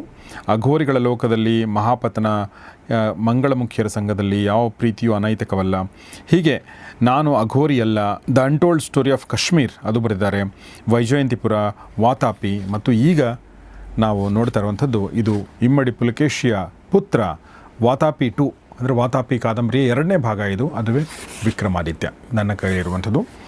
ಇದನ್ನು ಸಾಹಿತ್ಯ ಲೋಕ ಪುಸ್ತಕ ಪಬ್ಲಿಷ್ ಮಾಡಿದೆ. ಇದರ ಆನ್ಲೈನ್ ಲಿಂಕನ್ನು ನಾನು ಡಿಸ್ಕ್ರಿಪ್ಷನಲ್ಲಿ ಕಮ್ಯುನಿಟಿ ಪೇಜಲ್ಲಿ ಹಾಕಿರ್ತೀನಿ, ಮತ್ತು ನಮ್ಮ ಸಂತೋಷ್ ಕುಮಾರ್ ಮೆಹೆಂದಳೆಯವರ ಫೋನ್ ನಂಬರ್ ಕೂಡ ಹಾಕಿರ್ತೀನಿ. ಕರೆಕ್ಟಾ? ಸೊ ಅವ್ರ ಫೋನ್ ನಂಬರ್ಗೆ ನೀವು ದುಡ್ಡು ಕಳಿಸಿದ್ರು ಕೂಡ ನಿಮಗೆ ಪುಸ್ತಕ ತಲುಪುವಂಥ ವ್ಯವಸ್ಥೆನ ಅವ್ರು ಮಾಡ್ತಾರೆ. ಇಲ್ಲಿ ಸಮರ್ಪಣೆಯಲ್ಲಿ ನೀವು ಡಾಕ್ಟರ್ ಗೋವಿಂದ ಮೆಹೆಂದಳೆ ಅವರಿಗೆ ಅಂತ ಹೇಳಿದ್ರ. ಓಕೆ, ಚಿತ್ರಕಲಾವಿದ ಅಂತ ನೀವು ಹೇಳಿದರೆ ಯಾರು ಅವರು? ಇವರು ನನ್ನ ಹಿರಿಯ ಸಹೋದರ. ಆ್ಯಕ್ಚುಲಿ ನಮ್ಮ ಮನೆಯಲ್ಲಿ ಒಂದು ಸಾಹಿತ್ಯಿಕ ಕಲಾ ವಾತಾವರಣ ಅಂತ ಅನ್ನೋದು ಆರಂಭವಾಗಿದ್ದೆ ಅವರಿಂದ. ಜೊತೆಗೆ 1,000 ಏಕವ್ಯಕ್ತಿ ಪ್ರದರ್ಶನಗಳನ್ನು, ಚಿತ್ರಕಲೆ ಪೋಸ್ಟರ್ಸ್ ಡಿಸೈನ್ಗಳನ್ನು ಪ್ರದರ್ಶನ ಮಾಡಿರುವಂಥ ದಾಖಲೆ ಅವ್ರದ್ದು ವಿಶ್ವ ದಾಖಲೆ ಆಗಿದೆ. ಸೊ ಹಾಗಾಗಿ ಈ ಪುಸ್ತಕನ ಅವರಿಗೆ ಒಂದು ಅರ್ಪಣೆ ಮಾಡಿದ್ದೇನೆ. ಇದನ್ನು ನಮ್ಮ ಹಿರಿಯ ಸಹೋದರ ಗೋವಿಂದ ಮೆಹೆಂದಳೆ ಅಂತ. ಅವರೆಲ್ಲಿರ್ತಾರೆ? ಅವರು ಹರಿಹರದಲ್ಲಿರ್ತಾರೆ. ಹರಿಹರದಲ್ಲಿರ್ತಾರೆ. Okay okay. ಸೊ ಹಾಗೆ ನಾನು ಪುಸ್ತಕವನ್ನು ಜಸ್ಟ್ ಗಮನಿಸ್ತಾ ಇದ್ದೆ. ಈ ಪುಸ್ತಕ ಅಂದರೆ ಕೆಲವೊಂದು ಪುಸ್ತಕಗಳನ್ನ ನಾವು ಈ ಪುಸ್ತಕ ಓದೋಕ್ಕೆ ಒಂದು ಸಲ ರಜೆ ತೊಗೊಂಡು ಕೂತ್ಕೊಳ್ಳೋಣ ಅಂತ ಅನಿಸುತ್ತಲ್ಲ, ಆ ಥರ ಪುಸ್ತಕ ಇದು. ಸುಮ್ಮನೆ ನೀವು ಟೈಮ್ ಸಿಕ್ಕಾಗ ಓದಂಗೆ ಅಲ್ಲ ಇದು. ಆ್ಯಕ್ಚುಲಿ ಹೇಳ್ಬೇಕಂದ್ರೆ ಒಂದು ಕಾನ್ಸಂಟ್ರೇಷನ್ ಇಟ್ಕೊಂಡು ಓಕೆ ಒಂದು ಅನುಭವದಲ್ಲಿ ಮುಳುಗಿದ್ರೆ ನಿಮಗೆ ಅದು ದಕ್ಕತ್ತೆ ಅಲ್ವಾ. ಇಲ್ಲಿ ಸುಮ್ಮನೆ ನಾನು ಗಮನಿಸ್ತಾ ಇರಬೇಕಾದ್ರೆ ಇಮ್ಮಡಿ ಅಂದರೆ ಈ ಚಾಲುಕ್ಯ ವಂಶ ಶುರುವಾಗಿದ್ದು ಪ್ರಾಯಶಃ ನೀವು ಬರೆದಿದ್ದೀರಿ ಅಂತ ಅನ್ಕೋತೀನಿ. ಜಯಸಿಂಹ ಶ್ರೀವಲ್ಲಭ, ಹೌದು, ರಣರಾಗ, ಅದಾದ ನಂತರ ಪುಲಕೇಶಿ 1, ಹೌದು, ಅದಾದ ನಂತರ ಕೀರ್ತಿವರ್ಮ, ಮಂಗಳರಸ ಮತ್ತು ಸುಂದರೇಶ್ವರ್ಮ, ಹೌದು. ಅದಾದಮೇಲೆ ಕಟ್ಟರಸನಿಗೆ ಹುಟ್ಟಿರುವಂಥ ವ್ಯಕ್ತಿನೇ ಇಮ್ಮಡಿ ಪುಲಕೇಶಿ ಅಥವಾ ದಕ್ಷಿಣಾಪತೇಶ್ವರ. ಅದಾದ ನಂತರ ಈ ಕಡೆ ಸುಂದರೇಶ್ವರ್ಮನಿಗೆ ಇಮ್ಮಡಿ ಕಾಲದಲ್ಲಿ ಸಹೋದರರ ಅಧಿಕಾರಕ್ಕೆ ಕುಬ್ಜ ವಿಷ್ಣುವರ್ಧನ, ಜಯಸಿಂಹ, ಬುದ್ಧರಸ, ಹೀಗೆ. ಸೊ ಹಾಗೆ ಹೋಗಿ ನಂತರ ಇದು ಇಮ್ಮಡಿ ಪುಲಕೇಶಿಯ ಮಕ್ಕಳು ಚಂದ್ರಾದಿತ್ಯ, ಆದಿತ್ಯವರ್ಮ ಮತ್ತು ವಿಕ್ರಮಾದಿತ್ಯ. ನಮ್ಮ ಪುಸ್ತಕಗಳಲ್ಲಿ ಹೀಗೆ ಬಂದಿದೆ. ಅಂದರೆ ವಿಕ್ರಮಾದಿತ್ಯ ಅಂತ ಒಬ್ಬ ಮಗ ಇದ್ದ ಅನ್ನೋದು ಬಿಟ್ಟರೆ ಏನೂ ಬಂದಿಲ್ಲ. ಸಂತೋಷ್ ಜಿ, ಯಾಕೆ ನಮ್ಮ ಪಠ್ಯಪುಸ್ತಕದಲ್ಲಿ ಮೊದಲನೇದಾಗಿ ಹಿಸ್ಟ್ರಿ ಇಂಟ್ರೆಸ್ಟಿಂಗ್ ಆಗಿರಲ್ಲ ಅನ್ನೋದು ಒಂದು.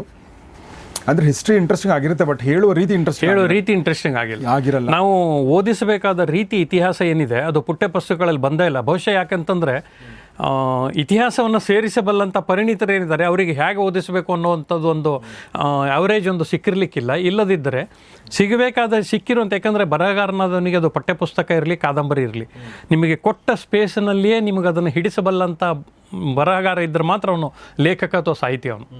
ಅದು ನನಗೆ ಅರ್ಧ ಪುಟ ನೀವು ಕೊಡ್ತಿರೋ ಅಥವಾ ನನಗೆ 60 ಪುಟ ಕೊಡ್ತಿರೋ ಮುಖ್ಯ ಅಲ್ಲ. ನೀವು ಕೊಡುವಂಥ ಸ್ಪೇಸ್ನಲ್ಲಿ ನಿಮಗೆ ಆ ವಿಷಯ ಮುಟ್ಟಿಸೋಂಥ ಒಂದು ಇರಬೇಕು. ಆ ಕೆಲಸ ನಮ್ಮ ಪಠ್ಯಪುಸ್ತಕಗಳಲ್ಲಿ ಆಗಿಲ್ಲ.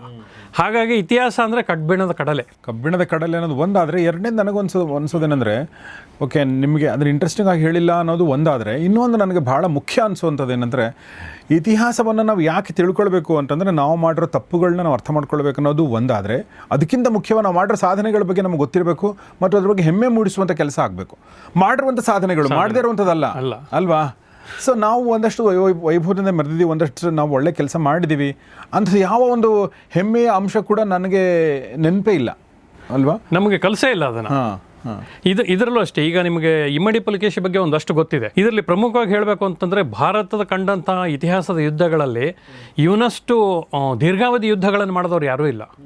14 ದಿವಸಗಳ ಕಾಲ ಸತತ ಯುದ್ಧವನ್ನು ಮಾಡಿ ಸರ್ವಶರೀರಿಗಳ ಆಳುಪ ಅಂತ ಇವನು ಇದನ್ನು ಗೆಲ್ತಾನೆ, ಏನು ಬಿರುದನ್ನು ಗೆಲ್ತಾನೆ ಇವನು. ಯಾಕೆ ಅಂತಂದರೆ, ನಾವು ನರ್ಮದಾ ನದಿ ತೀರಕ್ಕೆ ಇಮ್ಮಡಿ ಪುಲಿಕೇಶಿ ಹೋಗ್ತಾನೆ ಅಂತ ಮಾಡಿದ್ರು. ಆದರೆ ಅಲ್ಲಿ ಯುದ್ಧ ನಡೆದಿದ್ದು ಕೂಡ ಜಗತ್ತಿನ 5 ಮಹಾಯುದ್ಧಗಳಲ್ಲಿ ಒಂದು. ಯಾಕಂತಂದರೆ ಅತಿ ದೊಡ್ಡ ಸೈನ್ಯಗಳು ಅಲ್ಲಿ ಮುಖಾಮುಖಿಯಾಗಿದ್ದು. ಅದರಲ್ಲಿ ಯುದ್ಧ ನಡೆದಿದ್ದು 6 ದಿನ. ಇನ್ನು ಬೇರೆ ಬೇರೆ ಬ್ಯಾಟಲ್ ಫೀಲ್ಡ್ಗಳನ್ನು ನೀವು ಗಮನಿಸಿದ್ರು ಕೂಡ ಈ ರೀತಿ ಹಗಲು ರಾತ್ರಿ ಯುದ್ಧಗಳಲ್ಲಿ 14 ದಿವಸ ಎಲ್ಲೋ ಒಂದು ಕಡೆಯಿಂದ ಇನ್ನೊಂದು ಕಡೆ ಸಾವಿರಾರು ಮೈಲಿ ದೂರ ಹೋಗಿ ಯುದ್ಧ ಮಾಡೋದಿದೆ ಅಲ್ವಾ. ಪೊರವಲ್ಲು ನಲ್ಲೂರು ಅನ್ನೋಂಥ ಒಂದು ಲೊಕೇಶನ್ ಈಗಲೂ ನಮ್ಮ ಒಂದು ಈಗ ಅದರಲ್ಲಿ ಬರುತ್ತೆ. ಇನ್ನೊಂದು ವಿಲಾಂಡೆ ಅನ್ನೋಂಥ ಒಂದು ಸ್ಥಳ ಬರುತ್ತೆ. ನಮ್ಮ ಕೋಲಾರದಕ್ಕೆ ಇನ್ನೂ ಸ್ವಲ್ಪ ಕೆಳಗೆ ಆಸ್ಪಾಸ್ನಲ್ಲಿ ಬರುತ್ತೆ. ಅದರದ್ದೆಲ್ಲ ಮ್ಯಾಪ್ಗಳಿದಾವೆ ಅದರಲ್ಲಿ. ಅಂಥ ಯುದ್ಧಗಳನ್ನು ವಿಕ್ರಮಾದಿತ್ಯ ಮಾಡಿ ಜಯಿಸ್ಕೊಂಡವನು, ತಡ್ಕೊಂಡಂಥವನು. ಯಾಕೆಂದರೆ 14 ದಿವಸಗಳ ಕಾಲ ಲಕ್ಷಾಂತರ ಸೈನಿಕರನ್ನ ಸಾಕೋದು, ಅವ್ರನ್ನ ಇಲ್ಲಿಂದ ತೊಗೊಂಡು ಹೋಗೋದು. ಯಾಕೆಂದರೆ ಇವನು 12 ವರ್ಷಗಳ ಕಾಲ ಇವನು ತಯಾರಿ ಮಾಡ್ತಾನೆ. ಆವಾಗ ಧಾರಾಶ್ರಯ ಜಯಸಿಂಹ ಏನಿರ್ತಾನೆ, ಇವನು ತಮ್ಮನನ್ನು ಮೊದಲು ಇದು ಮಾಡ್ತಾನೆ, ನ್ಯೂಟ್ರಲ್ ಮಾಡ್ತಾನೆ. ದೆನ್ ಇವನು ಯಾರು ವಿರುದ್ಧ ಅಲ್ಲಲ್ಲ ಇಮ್ಮಡಿ ಪುಲಿಕೇಶಿ ಇಲ್ಲಲ್ಲ ಹೇಗೋ ಅಂತ ಅಂದ್ಬಿಟ್ಟು ಸಣ್ಣ ಪುಟ್ಟ ಸಾಮಂತರು ಸಾಮ್ರಾಟಗಳು ಎದ್ದು ನಿಲ್ಲಕ್ಕೆ ಶುರು ಮಾಡಿರ್ತಾರೆ, ಅವ್ರನ್ನೆಲ್ಲ ನ್ಯೂಟ್ರಲೈಸ್ ಮಾಡ್ತಾನೆ. ದೆನ್ ಇವ್ರ ಮೇಲೆ ಕಲಚುರಿಗಳ ಮೇಲೆ ಒಂದು ಇದು ಮಾಡ್ತಾನೆ. ಯಾಕಂದರೆ ಬಹಳ ದೊಡ್ಡ ಬೆಂಬಲ ಕೊಟ್ಟಂಥವ್ರು ಕಲಚುರಿಗಳು.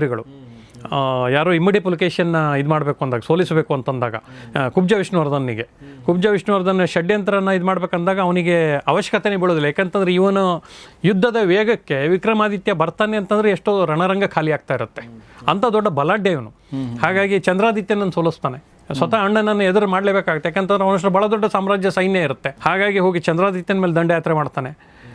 ಒಂದು ಹಂತದಲ್ಲಿ ಚಂದ್ರಾದಿತ್ಯನನ್ನು ನೇರವಾಗಿ ಕೊಂದು ಇದನ್ನು ತೆಗೆದುಬಿಡು ಯುದ್ಧದಲ್ಲಿ ಸಾಯಿಸುವಂಥ ಒಂದು ಅನಿವಾರ್ಯತೆಯನ್ನು ಕೂಡ ಕೈಗೊಳ್ತಾನೆ. ಯಾಕಂದರೆ ರಾಜನಾದನಿಗೆ ಅನಿವಾರ್ಯ ಅವನು ಅದರಲ್ಲಿ ಹೇಳ್ತಾನೆ. ಅದಕ್ಕೆ ಅವನು ಯುದ್ಧ ಮತ್ತು ರಾಜ್ಯವನ್ನು ರಕ್ಷಣೆ ಮಾಡ್ಕೊಳ್ಬೇಕು ಅಂದ್ರೆ ಸಂಬಂಧ ಇರ್ಬೋದು, ಸಹೋದರ ಇರ್ಬೋದು, ಅಲ್ಲಿ ರಾಜಿ ಇರಬಾರ್ದು ಅಂತ. ಅದು ವಿಕ್ರಮಾದಿತ್ಯನ ಒಂದು ಛಲ ಇರುತ್ತದು. ಸೊ ಹಾಗಾಗಿ ಚಂದ್ರಾದಿತ್ಯನನ್ನು ಮುಗಿಸ್ತಾನೆ. ಅಲ್ಲಿಂದ ಈ ರೀತಿ ಏನು ಮಾಡ್ತಾನೆ, ಮೊದಲು ಕೈಬಿಟ್ಟು ಹೋದ ಸಂಸ್ಥಾನಗಳನ್ನು ಗೆಲ್ತಾನೆ. ಯಾವುದೇ ರಾಜನ ಬೆಂಬಲ ಇಲ್ಲದೆ ತನ್ನದೇ ಒಂದು ಸೈನ್ಯ ಕ್ರೋಢೀಕರಣ ಮಾಡಿಕೊಂಡು. ಯಾಕಂದರೆ ಇಮ್ಮಡಿ ಪುಲಿಕೇಶಿದೊಂದು ಹೆಸರಿರುತ್ತೆ, ಅವನ ನಿಷ್ಠಾವಂತ ಮಗ ಅಂತಂದು ಇರೋದಿರುತ್ತೆ. ಹಾಗೆ ಮತ್ತೆ ಪೂರ್ವದಿಂದ ಪಶ್ಚಿಮದವರೆಗೆ ಸಂಪೂರ್ಣ ಗೆದ್ದ ನಂತರ ಅವನು ಇದಕ್ಕೆ ಬರ್ತಾನೆ. ಅದರ ನಂತರದಲ್ಲಿ ಪಲ್ಲವರನ್ನ ಗೆಲ್ಲಬೇಕಾಗಿರುತ್ತೆ ಅವನಿಗೆ. ಯಾಕಂದರೆ ಪಲ್ಲವರೇ ಹಾಳು ಮಾಡಿರ್ತಾರಲ್ಲ ಇದನ್ನು. ಕಾಂಚಿಯನ್ನು ಅವನು ಬೆನ್ನಟ್ಕೊಂಡು ಹೋಗ್ತಾನೆ.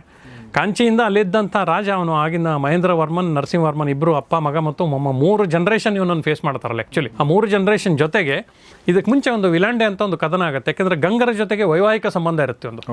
ಯಾಕೆಂದರೆ ನಮ್ಮ ದಕ್ಷಿಣ ಭಾರತದಲ್ಲಿ ಗಂಗರು ಬಹಳ ದೊಡ್ಡ ಮತ್ತೊಂದು ಡೈನಾಸ್ಟಿ ಅದು. ಅಲ್ಲಿ ಗಂಗರನ್ನ ಸೇಫ್ ಗಾರ್ಡ್ ಮಾಡೋ ಸಲುವಾಗಿ ಅವ್ರ ಜೊತೆಗೆ ಒಂದು ವೈವಾಹಿಕ ಸಂಬಂಧ ಇದು ಮಾಡ್ಕೊಳ್ತಾನೆ. ಹಾಗೂ ವಿಲಾಂಡೆ ಅಂತ ಅನ್ನೋಲ್ಲಿ ಒಂದು ಯುದ್ಧ ನಡೆಯುತ್ತೆ. ಆ ಯುದ್ಧದಲ್ಲಿ ಅನಿರೀಕ್ಷಿತವಾಗಿ ವಿಕ್ರಮಾದಿತ್ಯ ಪ್ರವೇಶ ಮಾಡ್ತಾನೆ. ಅದು ಗಂಗರು ಮಾಡ್ತಿರೋ ಯುದ್ಧ ಅಂತ ಇರುತ್ತೆ. ಅವ್ರನ್ನ ಹಿಂದಿನಿಂದ ಬೆಂಬಲಿಸಿ ವಿಕ್ರಮಾದಿತ್ಯ ಪ್ರವೇಶ ಮಾಡ್ತಾನೆ. ಅಲ್ಲಿ ಹೋದಾಗ ಯಾವ ಇಮ್ಮಡಿ ಪುಲಿಕೇಶಿನ ಸೋಲಿಸೋದಕ್ಕಂತೆಲ್ಲ ಬಂದಿದ್ದ ಸೇನಾಪತಿ ಇರ್ತಾನೆ ಪರಂಜ್ಯೋತಿ ಅನ್ನೋನು, ಅಲ್ಲಿ ಇವನ ಕೈಲಿ ಸೋಲ್ತಾನೆ ಅವನು. ಆ ಪರಂಜ್ಯೋತಿಯನ್ನು ಸೋಲಿಸಿದ ನಂತರ ಅವನು ಯುದ್ಧರಂಗನೇ ಬಿಡ್ತಾನೆ ಗಾಯಗೊಂಡು. ಜೊತೆಗೆ ಮತ್ತೆ ಯಾವತ್ತೂ ಯುದ್ಧರಂಗಕ್ಕೆ ಬರೋದಿಲ್ಲ ಅವನು. ಆ ರೀತಿ ಅವನನ್ನು ಸೋಲಿಸ್ತಾನೆ. ಜೊತೆಗೆ 1ನೇ ನರಸಿಂಹವರ್ಮನ್ ಸಹಿತ ಆ ಒಂದು ಯುದ್ಧರಂಗದಲ್ಲಿ ಮೋಸ್ಟ್ಲಿ ಎಲ್ಲಿ ಹೋಗ್ತಾನಂತಲೇ ಗೊತ್ತಾಗೋದಿಲ್ಲ.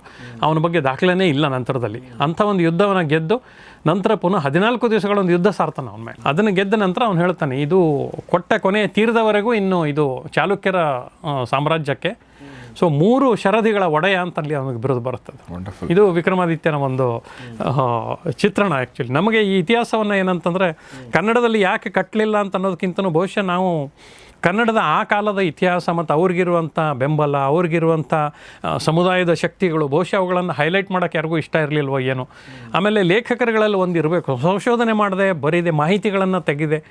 ಇತಿಹಾಸ ಅಂದ ತಕ್ಷಣ ಸಾಕಷ್ಟು ನೋಡ್ತೇವೆ, ಫ್ಯಾಂಟಸಿ ಬಂದ್ಬಿಡತ್ತೆ. ಈಗ ಅಲ್ಲಿ ಯುದ್ಧ ಮಾಡ್ದ, ಇಲ್ಲಿ ಎಲ್ಲೋ ಇದು ಮಾಡ್ದ, ಅವನು ಅಲ್ಲಿಂದ ಹೋಗಿ ಹೀಗೆ ಮಾಡಿ ಯುದ್ಧ ಮಾಡ್ದ, ಹಾಗಲ್ಲ. ಒಂದು ಶ್ರೇಣೀಕೃತವಾದಂಥ ಒಂದು ಇದಿದೆ ಅದಕ್ಕೆ. ಒಂದು ಆ ನಿಟ್ಟಿನಲ್ಲಿ ಒಂದು ಇತಿಹಾಸ ಬಂದರೆ ಏನಾಗುತ್ತೆ, ನಾವು ತಲುಪೋಕೆ ಸಾಧ್ಯ ಆಗುತ್ತೆ. ನೋಡಿ, ಇಲ್ಲಿ ನಾನು ಸುಮ್ಮನೆ ಗಮನಿಸ್ತಾ ಇದ್ದೆ, ಒಂದಷ್ಟೇ ಪೇಜ್ಗಳು ನೋಡಿದ್ರು ಕೂಡ ಇಲ್ಲಿ ಸಾಕಷ್ಟು ಸಂಶೋಧನೆ ಮಾಡಿರುವಂಥದ್ದು ಗೊತ್ತಾಗುತ್ತೆ ಮತ್ತು ಸಾಕಷ್ಟು ಓಡಾಟ ಮಾಡಿರೋದು ಕೂಡ ಗೊತ್ತಾಗುತ್ತೆ. ಇಲ್ಲಿ ಸುಮ್ಮನೆ ನಾನು ಒಂದು 22ನೇ ಪುಟದಲ್ಲಿ ನೋಡ್ತಿದ್ಬೇಕಾದ್ರೆ ಭಂಡಾರ್ಕರ್ ಓರಿಯೆಂಟಲ್ ರಿಸರ್ಚ್ ಇನ್ಸ್ಟಿಟ್ಯೂಟ್ ಅದರದ ಅಲ್ಲಿ ಸಂಶೋಧನೆ ಮಾಡಿರೋದು. ಆಮೇಲೆ ದ ಇಂಡಿಯಾ ದೆ ಸಾ ಅನ್ನೋ ಪುಸ್ತಕದ ಬಗ್ಗೆ, ದ ಈಸ್ಟರ್ನ್ ಚಾಲುಕ್ಯನ್ ಇನ್ಸ್ಕ್ರಿಪ್ಷನ್ಸ್ ಬಗ್ಗೆ, ಚಾಲುಕ್ಯಾಸ್ ಆಫ್ ಬಾದಾಮಿ ಪುಸ್ತಕ, ಹೀಗೆ ಸಾಕಷ್ಟು. ವಾತಾಪಿ ಶ್ರೀ ಆನಂದ್ ಬಾಪಟ್ ಸೊ ಅವ್ರ ಪುಸ್ತಕ the Bijapur Mumbai cooperative grant of Chalukya rule Pulakeshi second. So ಹೀಗೆ ಸಾಕಷ್ಟು ದಾಖಲೆಗಳನ್ನ ಒದಗಿಸಿದ್ದಾರೆ ಸಂತೋಷ್ ಅವರು. ಯಾಕೆ ಅಂತಂದರೆ ಏನೋ ಬರೆದಿದ್ದೀರಾ, ಬಟ್ ಏನು ಇದಕ್ಕೆ ದಾಖಲೆ ಅಂತ ಕೇಳಿದರೆ ದಾಖಲೆಗಳು ಕೂಡ ಅಲ್ಲೇ ಇದೆ. ಅಂದರೆ ಇದಕ್ಕೆ ಸುಮಾರು ತಿಂಗಳುಗಳ ಕಾಲ ನೀವು ವರ್ಷಗಳ ಕಾಲ ರಿಸರ್ಚ್ ಮತ್ತು ಓಡಾಟ ಎರಡೂ ಆಯ್ತಾ? ಅಂದರೆ ವಾತಾಪಿ ಈ ಪುಲಕೇಶಿಯ ಪುಸ್ತಕ ಮಾಡಬೇಕಾದ್ರೆ ಇವನ ಬಗ್ಗೆ ಸಾಕಷ್ಟು ದಾಖಲೆಗಳು ಸಿಕ್ಕಿತ್ತು ನನಗೆ. ಹಾಗಾಗಿ ಅದರಲ್ಲಿ ನಾನು ಒಂದು ಇದು ಕೊಟ್ಟುಬಿಟ್ಟಿದ್ದೆ, ಬರೋ ದಿನಗಳಲ್ಲಿ ವಾತಾಪಿ 2 ಬರಲಿದೆ ಅಂತ ಅಂದ್ಬಿಟ್ಟು ಪುಸ್ತಕದಲ್ಲಿ ನಾನು ಆಲ್ರೆಡಿ ಡಿಕ್ಲೇರ್ ಮಾಡಿದ್ದೆ ಅದನ್ನು. ಯಾಕೆಂದರೆ ವಿಕ್ರಮಾದಿತ್ಯನ ಬಗ್ಗೆ ಬರೀಲೇಬೇಕಾದಂಥ ಒಂದು ಕಥಾನಕ ಅದು. ಅಂಥ ಇತಿಹಾಸ ನಮಗಿಲ್ಲ ಅಂತಂದರೆ ನಾವು ಅದನ್ನು ಮುಂದಿನ ಜನ್ರೇಷನ್ಗೆ ದಾಟಿಸೋದಾದರೂ ಹೇಗೆ? ಎಕ್ಸಾಕ್ಟ್ಲಿ. ಈಗ ಒಂದು ನೀವು ಒಬ್ಬ ಸೃಜನಶೀಲ ಲೇಖಕ ನೀವು ಬೇಸಿಕಲಿ, ಆದರೆ ಹಿಸ್ಟ್ರಿನಲ್ಲಿ ಆಸಕ್ತಿ ಇರೋದ್ರಿಂದ ನೀವು ಅದನ್ನು ಬರಿತಾ ಇದ್ದೀರಾ.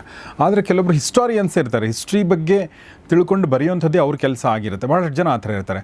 ಅವರ ಮತ್ತು ನಿಮ್ಮ ನಡುವಿನ ಒಡನಾಟ, ಬಾಂಧವ್ಯ ಅಥವಾ ಬಾಂಧವ್ಯ ಇಲ್ಲದೇ ಇರೋದು ಹೇಗಿದೆ ಸಂತೋಷ್ ಸರ್? ಏನಾಗುತ್ತೆ, ಸೃಜನಶೀಲ ಲೇಖಕನಾದವನಿಗೆ ಯಾವುದೋ ವಿಷಯ ಬರಿಬೋದು, ಆದರೆ ಐತಿಹಾಸಿಕವಾದಂಥ ಅಂದರೆ ಇತಿಹಾಸಬದ್ಧ ಪುಸ್ತಕ ಬರಿಬೇಕಾದ್ರೆ ಒಂದಷ್ಟು ಜವಾಬ್ದಾರಿಗಳಿವೆ, ಒಂದಷ್ಟು ಹೊಣೆಗಾರಿಕೆಗಳಿದೆ. ಈಗ ಸೈದ್ಧಾಂತಿಕವಾಗಿ ಇತಿಹಾಸವನ್ನು ಓದಿಕೊಂಡಿರುವಂಥವ್ರದ್ದು ಏನು ಮಾಡ್ತಾರೆ ಅಂತಂದರೆ, ಅವರು ಇತಿಹಾಸವನ್ನು ಒಂದು ಪ್ಯಾಟರ್ನಲ್ಲಿ ಹೇಳ್ತಾ ಹೋಗ್ತಾರೆ. Interesting fact. ಅಲ್ಲಿ ಅವರಿಗೆ ಸೃಜನಾತ್ಮಕವಾಗಿ ಕಟ್ಟಿಕೊಡುವಂಥ ಒಂದು ಅವಕಾಶನೂ ಇರೋದಿಲ್ಲ, ಅವ್ರು ಮಾಡೋದಿಲ್ಲ. ಯಾಕಂತಂದ್ರೆ ಅವ್ರು ಮೂಲತಃ ಬರಹಗಾರಲ್ಲ, ಇತಿಹಾಸಕಾರರು. ಇತಿಹಾಸವನ್ನು ದಾಖಲಿಸೋರು ಅಷ್ಟೇ. ಇವು ಎರಡನ್ನೂ ಬ್ಲೆಂಡ್ ಮಾಡಿ ಬರೆಯುವಂಥ ನನ್ನಂಥವ್ರಿಗೆ ಒಂದು ಅವಕಾಶ ಇದೆ. ನಿಮಗೆ ಅದನ್ನು ಇತಿಹಾಸವನ್ನು ಕಥೆ ರೂಪದಲ್ಲಿ ಹೇಳುವಂಥದ್ದು, ದಾಖಲೆಗಳ ಸಮೇತ. ಅವಾಗೇನಾಗುತ್ತೆ, ಒಮ್ಮೆ ನೀವು ಓದಿದ ತಕ್ಷಣ ಆ ಕಥೆನ ನೀವು ಮರೆಯೋದಿಲ್ಲ. ಈಗ ನಾವು ಕತೆ ಹೇಳೋದಕ್ಕೂ ಕಥೆನ ಸಾಧಾರಣ ರೂಪದಲ್ಲಿ ಬರೆಯೋದಕ್ಕೂ ವ್ಯತ್ಯಾಸ ಇರುತ್ತೆ. ಹೇಳೋದು ಭಾಳ ಇಂಟ್ರೆಸ್ಟಿಂಗ್. ಹೇಳಬಲ್ಲಂಥ ವ್ಯಕ್ತಿ ಭಾಳ ಚೆನ್ನಾಗಿ ಕತೆ ಹೇಳ್ತಿದ್ರೆ ನೀವು ಓದೋದಿಲ್ಲ, ಅವನ ಹತ್ರ ಕತೆ ಕೇಳ್ತೀರಿ, ಯಾಕೆಂದ್ರೆ ಭಾಳ ಚೆನ್ನಾಗಿ ಮಾತಾಡ್ತಾರೆ ಅಂತ ನಾವು ಕೇಳಿಸ್ಕೊಳ್ತೀವಲ್ಲ. ಯಾಕೆಂದರೆ ಅಷ್ಟು ಇಂಪ್ರೆಸಿವ್ ಆಗಿ ಮಾತಾಡ್ತಾರೆ ಅವ್ರು, ಕಥೆನೂ ಹೇಳ್ತಾರೆ. ಹಾಗೆ ಇತಿಹಾಸವನ್ನು ಕಥೆ ರೂಪದಲ್ಲಿ ನಾವು ಕಾದಂಬರಿ ರೂಪದಲ್ಲಿ ಹೇಳುವಾಗ ಇತಿಹಾಸವನ್ನು ಪಕ್ಕಕ್ಕೆ ಇಡದೆ ಹೇಳಬೇಕು. ಅವಾಗೇನಾಗುತ್ತೆ, ಎರಡನ್ನು ಬ್ಲೆಂಡ್ ಮಾಡ್ಕೊಂಡು ಹೇಳೋದು. ಎಸ್, ಭಾಳ ಇಂಪಾರ್ಟೆಂಟ್ ಅದು. ಓಕೆ, ತುಂಬ ಇಂಟ್ರೆಸ್ಟಿಂಗ್ ಆಗಿ ಕಥೆ ಹೇಳ್ತೀರಾ ಅನ್ನೋದು ಬೇರೆ ವಿಚಾರ, ಬಟ್ ಇಂಟ್ರೆಸ್ಟಿಂಗ್ ಇರುವಂಥ ಕಥೆಗೆ ಏನು ಪೂರಕ ದಾಖಲೆಗಳಿದೆ ಅದು ಬಹಳ ಮುಖ್ಯ. ಸೊ ಇಲ್ಲಿ ದಾಖಲೆಗಳ ಮೇಲೆ ದಾಖಲೆಗಳಿದೆ. ಅದನ್ನು ನೀವು ಪ್ರತಿ ಪುಟದಲ್ಲೂ ಕೂಡ 2-3 ಪುಟಗಳಿಗೆ ಒಂದ್ಸಲ ನೀವು ಸುಮಾರು 387 ದಾಖಲೆಗಳನ್ನು ಇದರಲ್ಲಿ ಕೊಡಲಾಗಿದೆ. ಅಂದರೆ ಅದು ಇನ್ಸ್ಕ್ರಿಪ್ಷನ್ಗಳಿರ್ಬೋದು, ಆಮೇಲೆ ಬೇರೆ ಬೇರೆ ಬ್ರಿಟಿಷ್ ಲೈಬ್ರರಿಗಳು ಅಥವಾ ಅಂತಲ್ಲೆಲ್ಲ ಗೆಜೆಟಿಯರ್ಗಳ ಕಾಪಿಗಳಿರ್ಬೋದು. ಆಮೇಲೆ ನಮ್ಮ ಇತಿಹಾಸವನ್ನು ಅಭ್ಯಸಿಸಿದಂಥ ಸಾಕಷ್ಟು ಜನ ಬೇರೆ ಬೇರೆ ಇವರಿದ್ದಾರೆ. ಈಗ ನೀವು ಹೇಳಿದಂಥ ಆನಂದ್ ಬಾಪಟ್ ಅವ್ರದ್ದು ಮೂಲ ಮಹಾರಾಷ್ಟ್ರ ಕಡೆ ಇದ್ರವರು, ಬಟ್ ಅವರು ಕರ್ನಾಟಕದ ಇತಿಹಾಸದ ಬಗ್ಗೆ ಇಂಗ್ಲೀಷ್ನಲ್ಲಿ ದಾಖಲೆಗಳನ್ನು ಮಾಡಿದ್ದಾರೆ. ಆಮೇಲೆ ಗೆಜೆಟಿಯರ್ಗಳು ಒಂದಷ್ಟು ಅದರಲ್ಲಿ ದಾಖಲೆಗಳನ್ನು ಅವರು ಗೆಜೆಟಿಯರ್ ಪ್ರಕಟ ಮಾಡುವಾಗ ಹಾಕಿರ್ತಾರೆ, ಇಂಥಲ್ಲಿ ಇದಿದೆ ಹೀಗೆ. ಸೊ ಇದು ನಾವು ವಿಕ್ರಮಾದಿತ್ಯ ಬಗ್ಗೆ ಮಾತಾಡ್ತಾ ಇದ್ವಿ. ನನಗೆ ಇನ್ನೊಂದು ಪ್ರಶ್ನೆ ಬರುವಂಥದ್ದು, ನಮಗೆ ಇಮ್ಮಡಿ ಪುಲಕೇಶಿ ಅಂದ ತಕ್ಷಣ ಸಿನಿಮಾ ಹೇಗೆ ನೆನಪು ಬರುತ್ತೋ ಆ ಥರ ನಮ್ಮ ಕನ್ನಡದಲ್ಲಿ ನಾವು ಭಾಳ ಕಡಿಮೆ ಇತ್ತೀಚಿನ ವರ್ಷಗಳಲ್ಲಂತೂ ನಾವು ಬೇರೆ ಬೇರೆ ಭಾಷೆಗಳಲ್ಲಿ ಆ ಥರ ನೋಡ್ತಾ ಇದ್ದೀವಿ. ಅಂದರೆ ಐತಿಹಾಸಿಕ ಅಂತ ಹೇಳೋಕ್ಕಾಗದೇ ಇದ್ರೂ ಕೂಡ ಒಂದು ಏನು ಹೇಳಿ ಒಂದು ಒಂದು ಒಂದು ಒಂದು ಒಂದು ಫ್ಯಾಂಟಸಿ ಲೋಕವನ್ನು ಬಾಹುಬಲಿ ಥರ ಸಿನಿಮಾಗಳು ಕಟ್ಕೊಟ್ಟಿವೆ. ಬಾಹುಬಲಿಯಲ್ಲೂ ಕೂಡ ನೀವು ಒಂದು ಸೀನ್ ನೋಡಿದರೆ ನಮ್ಮ ಪುಲಕೇಶಿ ಇದೆ ಸೀನ್ ಅಂತ ಗೊತ್ತಾಗ್ಬಿಡುತ್ತೆ. ಎಸ್. ಸೊ ಇಲ್ಲಿಂದ ತೊಗೊಂಡು ಅಲ್ಲಿ ಮಾಡಿದ್ದಾರೆ ಅನ್ನೋ ಅಷ್ಟು ಸಿಮಿಲಾರಿಟಿ ಇದೆ. ಆದರೆ ಕನ್ನಡದಲ್ಲಿ ಬರ್ತಾ ಇಲ್ಲ. ಮತ್ತು ನಿಮ್ಮ ಪುಸ್ತಕಗಳಿಗೆ ಈ ಸಿನಿಮಾ ಆಗುವಂಥ ಎಲ್ಲ ಮೇಲ್ನೋಟಕ್ಕೆ ಇರುವಂಥ ಎಲ್ಲ ಅರ್ಹತೆಗಳಿವೆ, ಆದರೂ ಕೂಡ ಯಾಕೆ ಇವರೆಗೂ ಆಗಿಲ್ಲ ಅನಿಸುತ್ತೆ ಸಂತೋಷ್ ಜಿ? ಇಲ್ಲ, ಆ್ಯಕ್ಚುಲಿ ನೀವು ಬಾಹುಬಲಿ ಅಂತ ಪಿಕ್ಚರ್ನ ಇತ್ತೀಚಿನ ಸಿನಿಮಾಗಳಲ್ಲಿ ಒಂದು ಲ್ಯಾಂಡ್ ಮಾರ್ಕ್ ಅಥವಾ ಒಂದು ಬೆಂಚ್ ಮಾರ್ಕ್ ಅಂತ ಇಟ್ಕೊಂಡ್ರೆ ನಮ್ಮ ಇತಿಹಾಸಕ್ಕೆ ತಾಗೋದೇ ಇಲ್ಲ. ನಮ್ಮದು ಅಂಥ ಅದ್ಭುತವಾದ ಇತಿಹಾಸ. ವೈಜಯಂತಿಪುರ ಮಯೂರವರ್ಮನ ಕಥಾನಕ ಇರ್ಬೋದು, ಇಮ್ಮಡಿ ಪುಲಕೇಶಿಯ ಕಥಾನಕ ಇರ್ಬೋದು, ಈಗ ಮೂರನೇ ಆ ಸಿರೀಸಲ್ಲಿ ನನ್ನ ಇತಿಹಾಸದ ಕಾದಂಬರಿಗಳಲ್ಲಿ ಮೂರನೇದಿದ್ದು ವಿಕ್ರಮಾದಿತ್ಯ ಇರ್ಬೋದು. ಎಷ್ಟು ದೊಡ್ಡ ವೈಡ್ ಕ್ಯಾನ್ವಾಸ್ ಅಂತಂದರೆ ಒಂದೊಂದು ಚಿತ್ರ ಮಾಡೋದಕ್ಕೆ ಕನಿಷ್ಠ 3 ರಿಂದ 4 ವರ್ಷ ಡೆಡಿಕೇಶನ್ ಬೇಡುವಂಥ ಒಂದು ಪ್ರಾಜೆಕ್ಟ್ ಇದು. ಫಂಡಿಂಗ್ ಮಾಡೋರು ದೊಡ್ಡದಲ್ಲ ಇವತ್ತಿನ ವಿಷಯದಲ್ಲಿ. ಆ ಡೆಡಿಕೇಶನ್ ಮಾಡಿ ಅದನ್ನು ಕ್ಯಾರಿ ಮಾಡುವಂಥ ನಿರ್ದೇಶಕರು ಮತ್ತು ಅದ್ರ ಬಗ್ಗೆ ಆಸಕ್ತಿಯಿಂದ ಮಾಡಬೇಕು. ಅಷ್ಟು ದೊಡ್ಡ ಕ್ಯಾನ್ವಾಸನ್ನು ಕ್ಯಾರಿ ಮಾಡಬೇಕಲ್ಲ, ತಂಡ ಕಟ್ಟಬೇಕು, ಅದಕ್ಕೆ ಬೇಕಾದಂಥ ಆರ್ಟ್ ಡೈರೆಕ್ಷನ್ ತೊಗೊಳ್ಬೇಕು, ಜೊತೆಗೆ ಚಿತ್ರಣ ಆಗಬೇಕು. ಅಷ್ಟು ಇದು ಅಂಥ ಒಂದು ದೊಡ್ಡ ಇದು ವರ್ಕ್ ಇದು.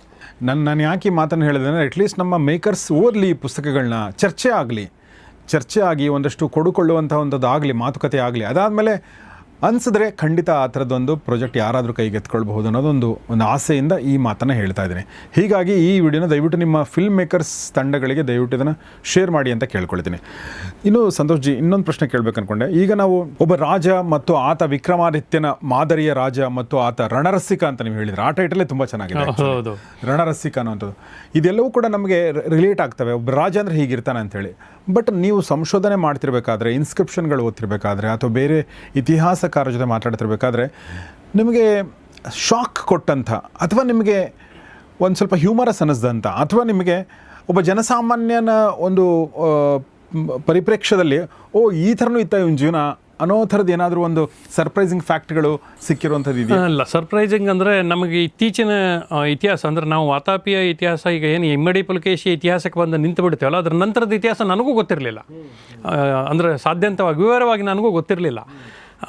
ಪುಲಕೇಶಿಯ ಇತಿಹಾಸ ಸ್ವಲ್ಪ ಮಟ್ಟಿಗೆ ಗೊತ್ತಿತ್ತು. ಯಾವಾಗ ಪುಲಕೇಶಿಯ ಇತಿಹಾಸವನ್ನು ಅಭ್ಯಾಸ ಶುರುವಾಯಿತು, ಯಾವಾಗ ಅದರ ಬಗ್ಗೆ ಮಾಹಿತಿ ಸಂಗ್ರಹ ಸ್ಟಾರ್ಟ್ ಆಯಿತು, ಅರೆ ಪುಲಕೇಶಿಯ ನಂತರದಲ್ಲಿ 12 ವರ್ಷಗಳ ಕಾಲ ವಾತಾಪಿ ಆಗಿದ್ರೆ, ಯಾಕಂದರೆ ಇಷ್ಟು ದೊಡ್ಡ ಸಾಮ್ರಾಟನ ಒಂದು ಸಾಮ್ರಾಜ್ಯ ಇದ್ದಕ್ಕಿದ್ದಂಗೆ ಇನ್ಯಾರೋ ಗೆದ್ಕೊಂಡು ಅದನ್ನು ಇದನ್ನು ಮಾಡಿಕೊಂಡು ಲೂಟ್ ಮಾಡಿ ಅದನ್ನು ಸಂಸ್ಥಾನನ ಒಂದು ತಮ್ಮ ಸಾಮಂತಿಕೆ ಮಾಡ್ಕೊಂಡ್ಬಿಡ್ತಾರಂದರೆ ನಂಬಿಕೆಗೆ ಬಹಳ ಕಷ್ಟ ಆಗುವಂಥ ವಿಷಯ ಅದು. ಹಾಗಿದ್ರೆ ಯಾಕೆ ಏನಾಯಿತು ಅಂತಂದಾಗ, ಅಂಥ ಸಾಮ್ರಾಟನ ಸ್ವತಃ ಮಕ್ಕಳೇ ವಿರುದ್ಧ ಆದರು ಅಂತ ಅನ್ನೋದೊಂದು ದೊಡ್ಡ ಕತೆ, ಒಂದು ಅವ್ರದ್ದು ಒಂದಿದು ಕೌಟುಂಬಿಕ ಕಲಾ ಒಂದು.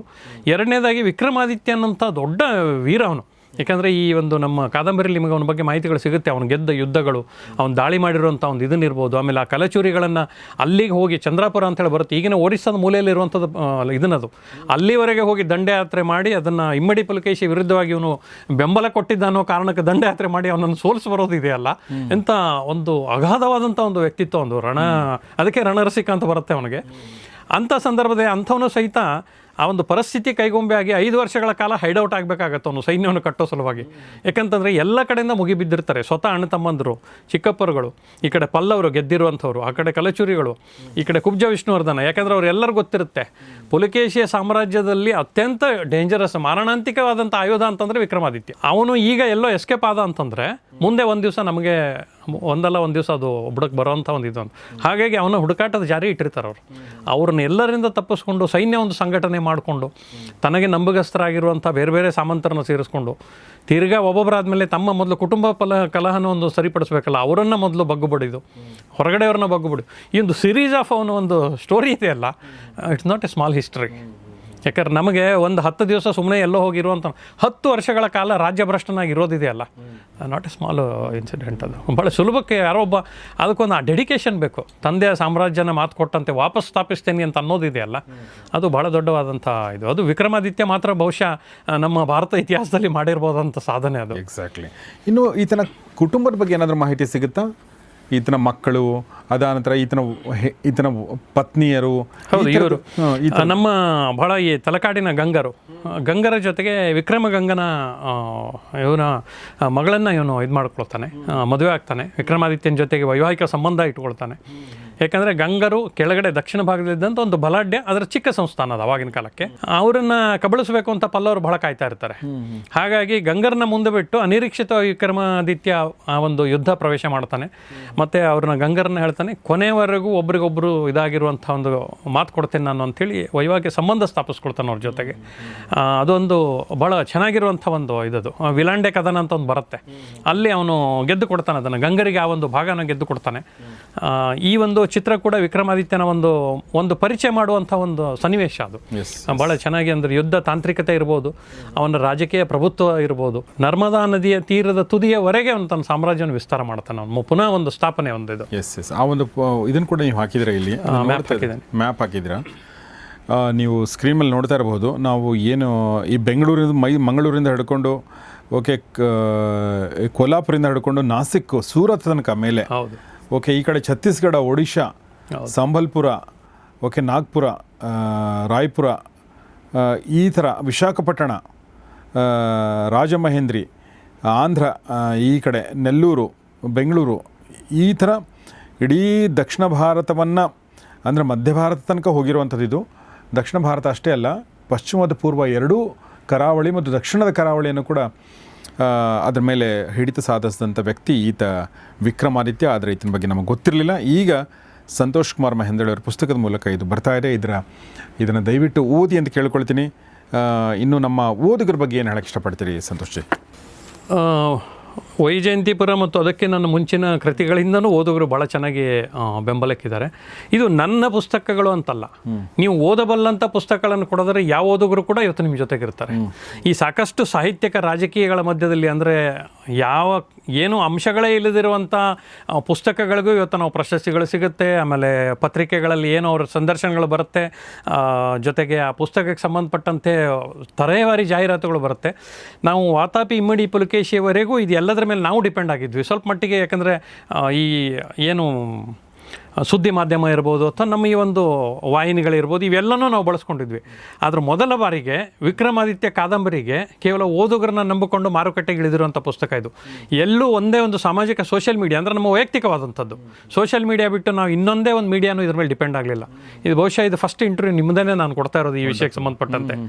ಆದರೆ ಮೊದಲನೇ ದಿವಸನೇ ನಾವು ಮೊದಲನೇ ಮುದ್ರಣ ಮುಗೀತು. ಒಂದು ವಾರದಲ್ಲಿ ಇದು ಎರಡನೇ ಮುದ್ರಣ ಮುಗಿದು ಈಗ ಮೂರನೇ ಮುದ್ರಣದಲ್ಲಿದೆ. ಕಳೆದ 3 ವಾರಗಳಿಂದ ಇದಕ್ಕೆ ಟಾಪ್ 1 ಕೂಡ ಇದೆ ಪುಸ್ತಕ ಇದು ಸೆಲ್ಲಲ್ಲಿ.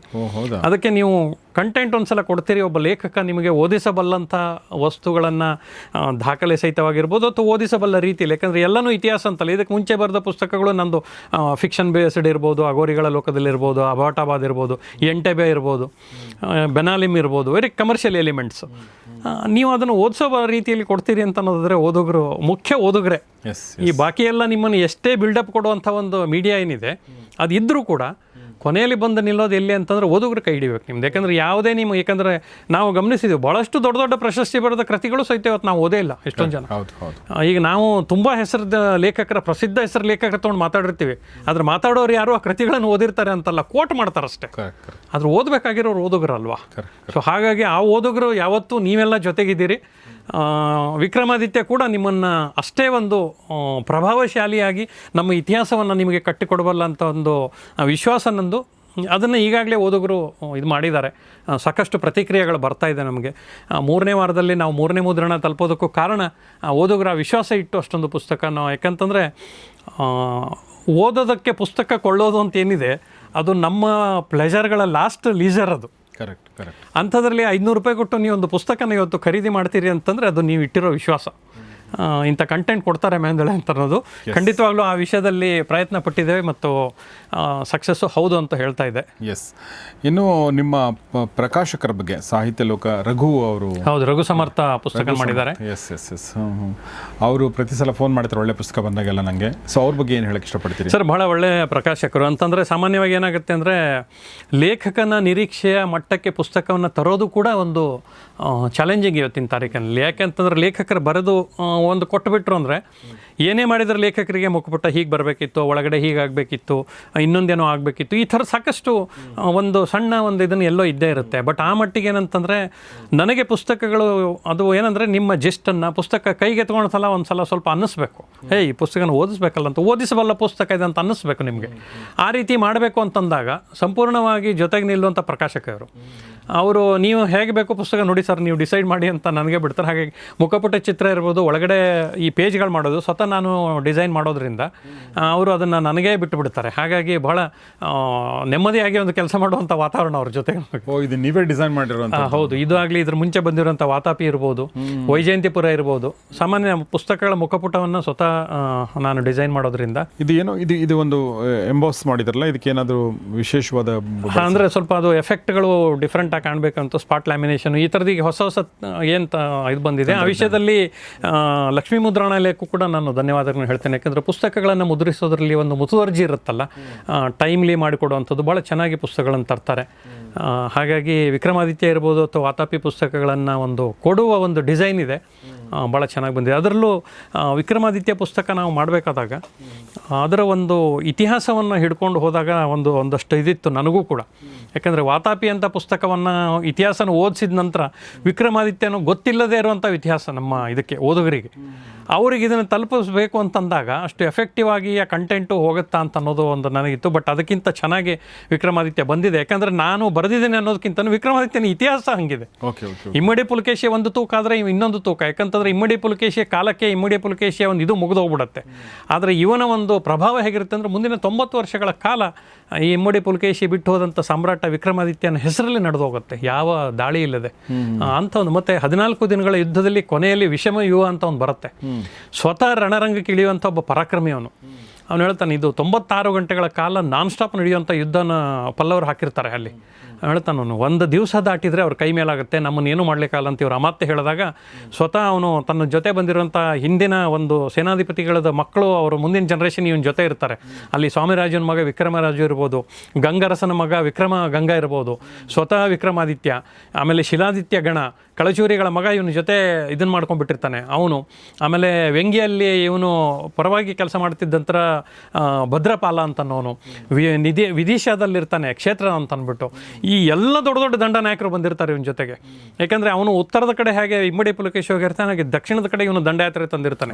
ಮಾಳವರ ಮೂಲೆಯಿಂದ ಹಿಡ್ಕೊಂಡು ಕಟಕ್ಕಿನ ಮೂಲೆ ತನಕ ಪ್ರತಿಯೊಂದು ನದಿಗುಂಟ ಸೈನ್ಯಗಳನ್ನು ತಂದು ಪೆರವಲನಲ್ಲೂರು ಅನ್ನೋ ಭಾಗದಲ್ಲಿ ಭಾಳ ದೊಡ್ಡ ಯುದ್ಧ ನಡೆಯುತ್ತೆ. ಅಲ್ಲಿ ಸಂಘಟನೆಗೆ ಮಹಾಸೈನ್ಯನಾಗಿ ಕನ್ವರ್ಟ್ ಮಾಡ್ತಾನೆ ಅದನ್ನ. ಅಲ್ಲಿ ಕಂಚೆ ಮೇಲೆ ದಂಡೆತ್ತಿ ಹೋಗ್ತಾನೆ. ಅಂಥ ಒಂದು ಇತಿಹಾಸ ಬಹುಶಃ ನಿಮಗೆ ಅದರ ನಂತರದಲ್ಲಿ ನಡೆದೇ ಇಲ್ಲ. ನಮ್ಮ ಕರ್ನಾಟಕದ ಇತಿಹಾಸದಲ್ಲಿ ಅಂಥ ಯುದ್ಧಗಳು ನಡೆದಿಲ್ಲ. 6-8 ದಿವಸಗಳ ಯುದ್ಧ ನಡೆದರೂ ಕೂಡ ಸತತವಾಗಿ ಯುದ್ಧದಲ್ಲಿ ಪಾಲ್ಗೊಳ್ಳೋದು ಸುಲಭ ಅಲ್ಲ. ಅದನ್ನು ತಡ್ಕೊಂಡಿರುವಂಥ ವಿಕ್ರಮಾದಿತ್ಯ. ಇನ್ನು ಈ ಪುಸ್ತಕದಲ್ಲಿ ಸುಮ್ಮನೆ ನಿಮ್ಮ ಕುತೂಹಲ ಕೇಳ್ತಿರೋದು 2 ಪುಸ್ತಕ ಇದೆ. ಈಗ ನೀವು ಈ ವಾತಾಪಿ ಓದಿಲ್ಲ ಅಂದರೆ ದಯವಿಟ್ಟು ಇದನ್ನು ಓದಿದ ಮೇಲೆ ಇದನ್ನು ಓದಿ ಅಂತ ಕೇಳ್ಕೊಳ್ತೀನಿ. ಯಾಕೆಂದರೆ ವಾತಾಪಿ ಅಥವಾ ಬಾದಾಮಿ ಅಥವಾ ಇದು ಇಮ್ಮಡಿ ಪುಲಕೇಶಿಯ ಕಥಾನಕ, ಅದಾದ ನಂತರ ವಿಕ್ರಮಾದಿತ್ಯ, ಇದು ಇಮ್ಮಡಿ ಪುಲಕೇಶಿಯ ಮಗನ ಕಥಾನಕ, ಇದು 3ನೇ ಮಗ ವಿಕ್ರಮಾದಿತ್ಯನ ಕಥಾನಕ. ಸೊ ಎರಡನ್ನೂ ಜೊತೆಲಿ ಓದಿ. ಅಕಸ್ಮಾತ್ ಇದನ್ನು ಓದಿಲ್ಲ ಅಂದರೆ ಇದನ್ನು ಕೂಡ ನೀವು ಓದಿ, ಇದ್ರ ಲಿಂಕನ್ನು ಕೂಡ ಹಾಕಿರ್ತೀನಿ, ಅದಾದ ನಂತರ ಇದನ್ನು ಓದಿ ಅಂತ ನಾನು ಕೇಳ್ಕೊಳ್ತೀನಿ. ಸರ್, ಈಗ ನಿಮ್ಮ ಕಥೆಗಳಲ್ಲಿ ಅಂದರೆ ಇತಿಹಾಸದ ಕಾದಂಬರಿಗಳಲ್ಲಿ ಸಿನಿಮಾ ಮಾಡೋಕ್ಕೆ ಯಾರಾದರೂ ಬಂದರೆ ನೀವು ಯಾವ್ದು ಮಾಡ್ಬೋದು ಸರ್ ಸಿನಿಮಾ ನಿಮ್ಮ ಪುಸ್ತಕಗಳಲ್ಲಿ? ಅಂದರೆ ಯಾವ್ದು ನೀವು ಹೇಳೋಕ್ಕೆ ಇಷ್ಟಪಡ್ತೀರಾ?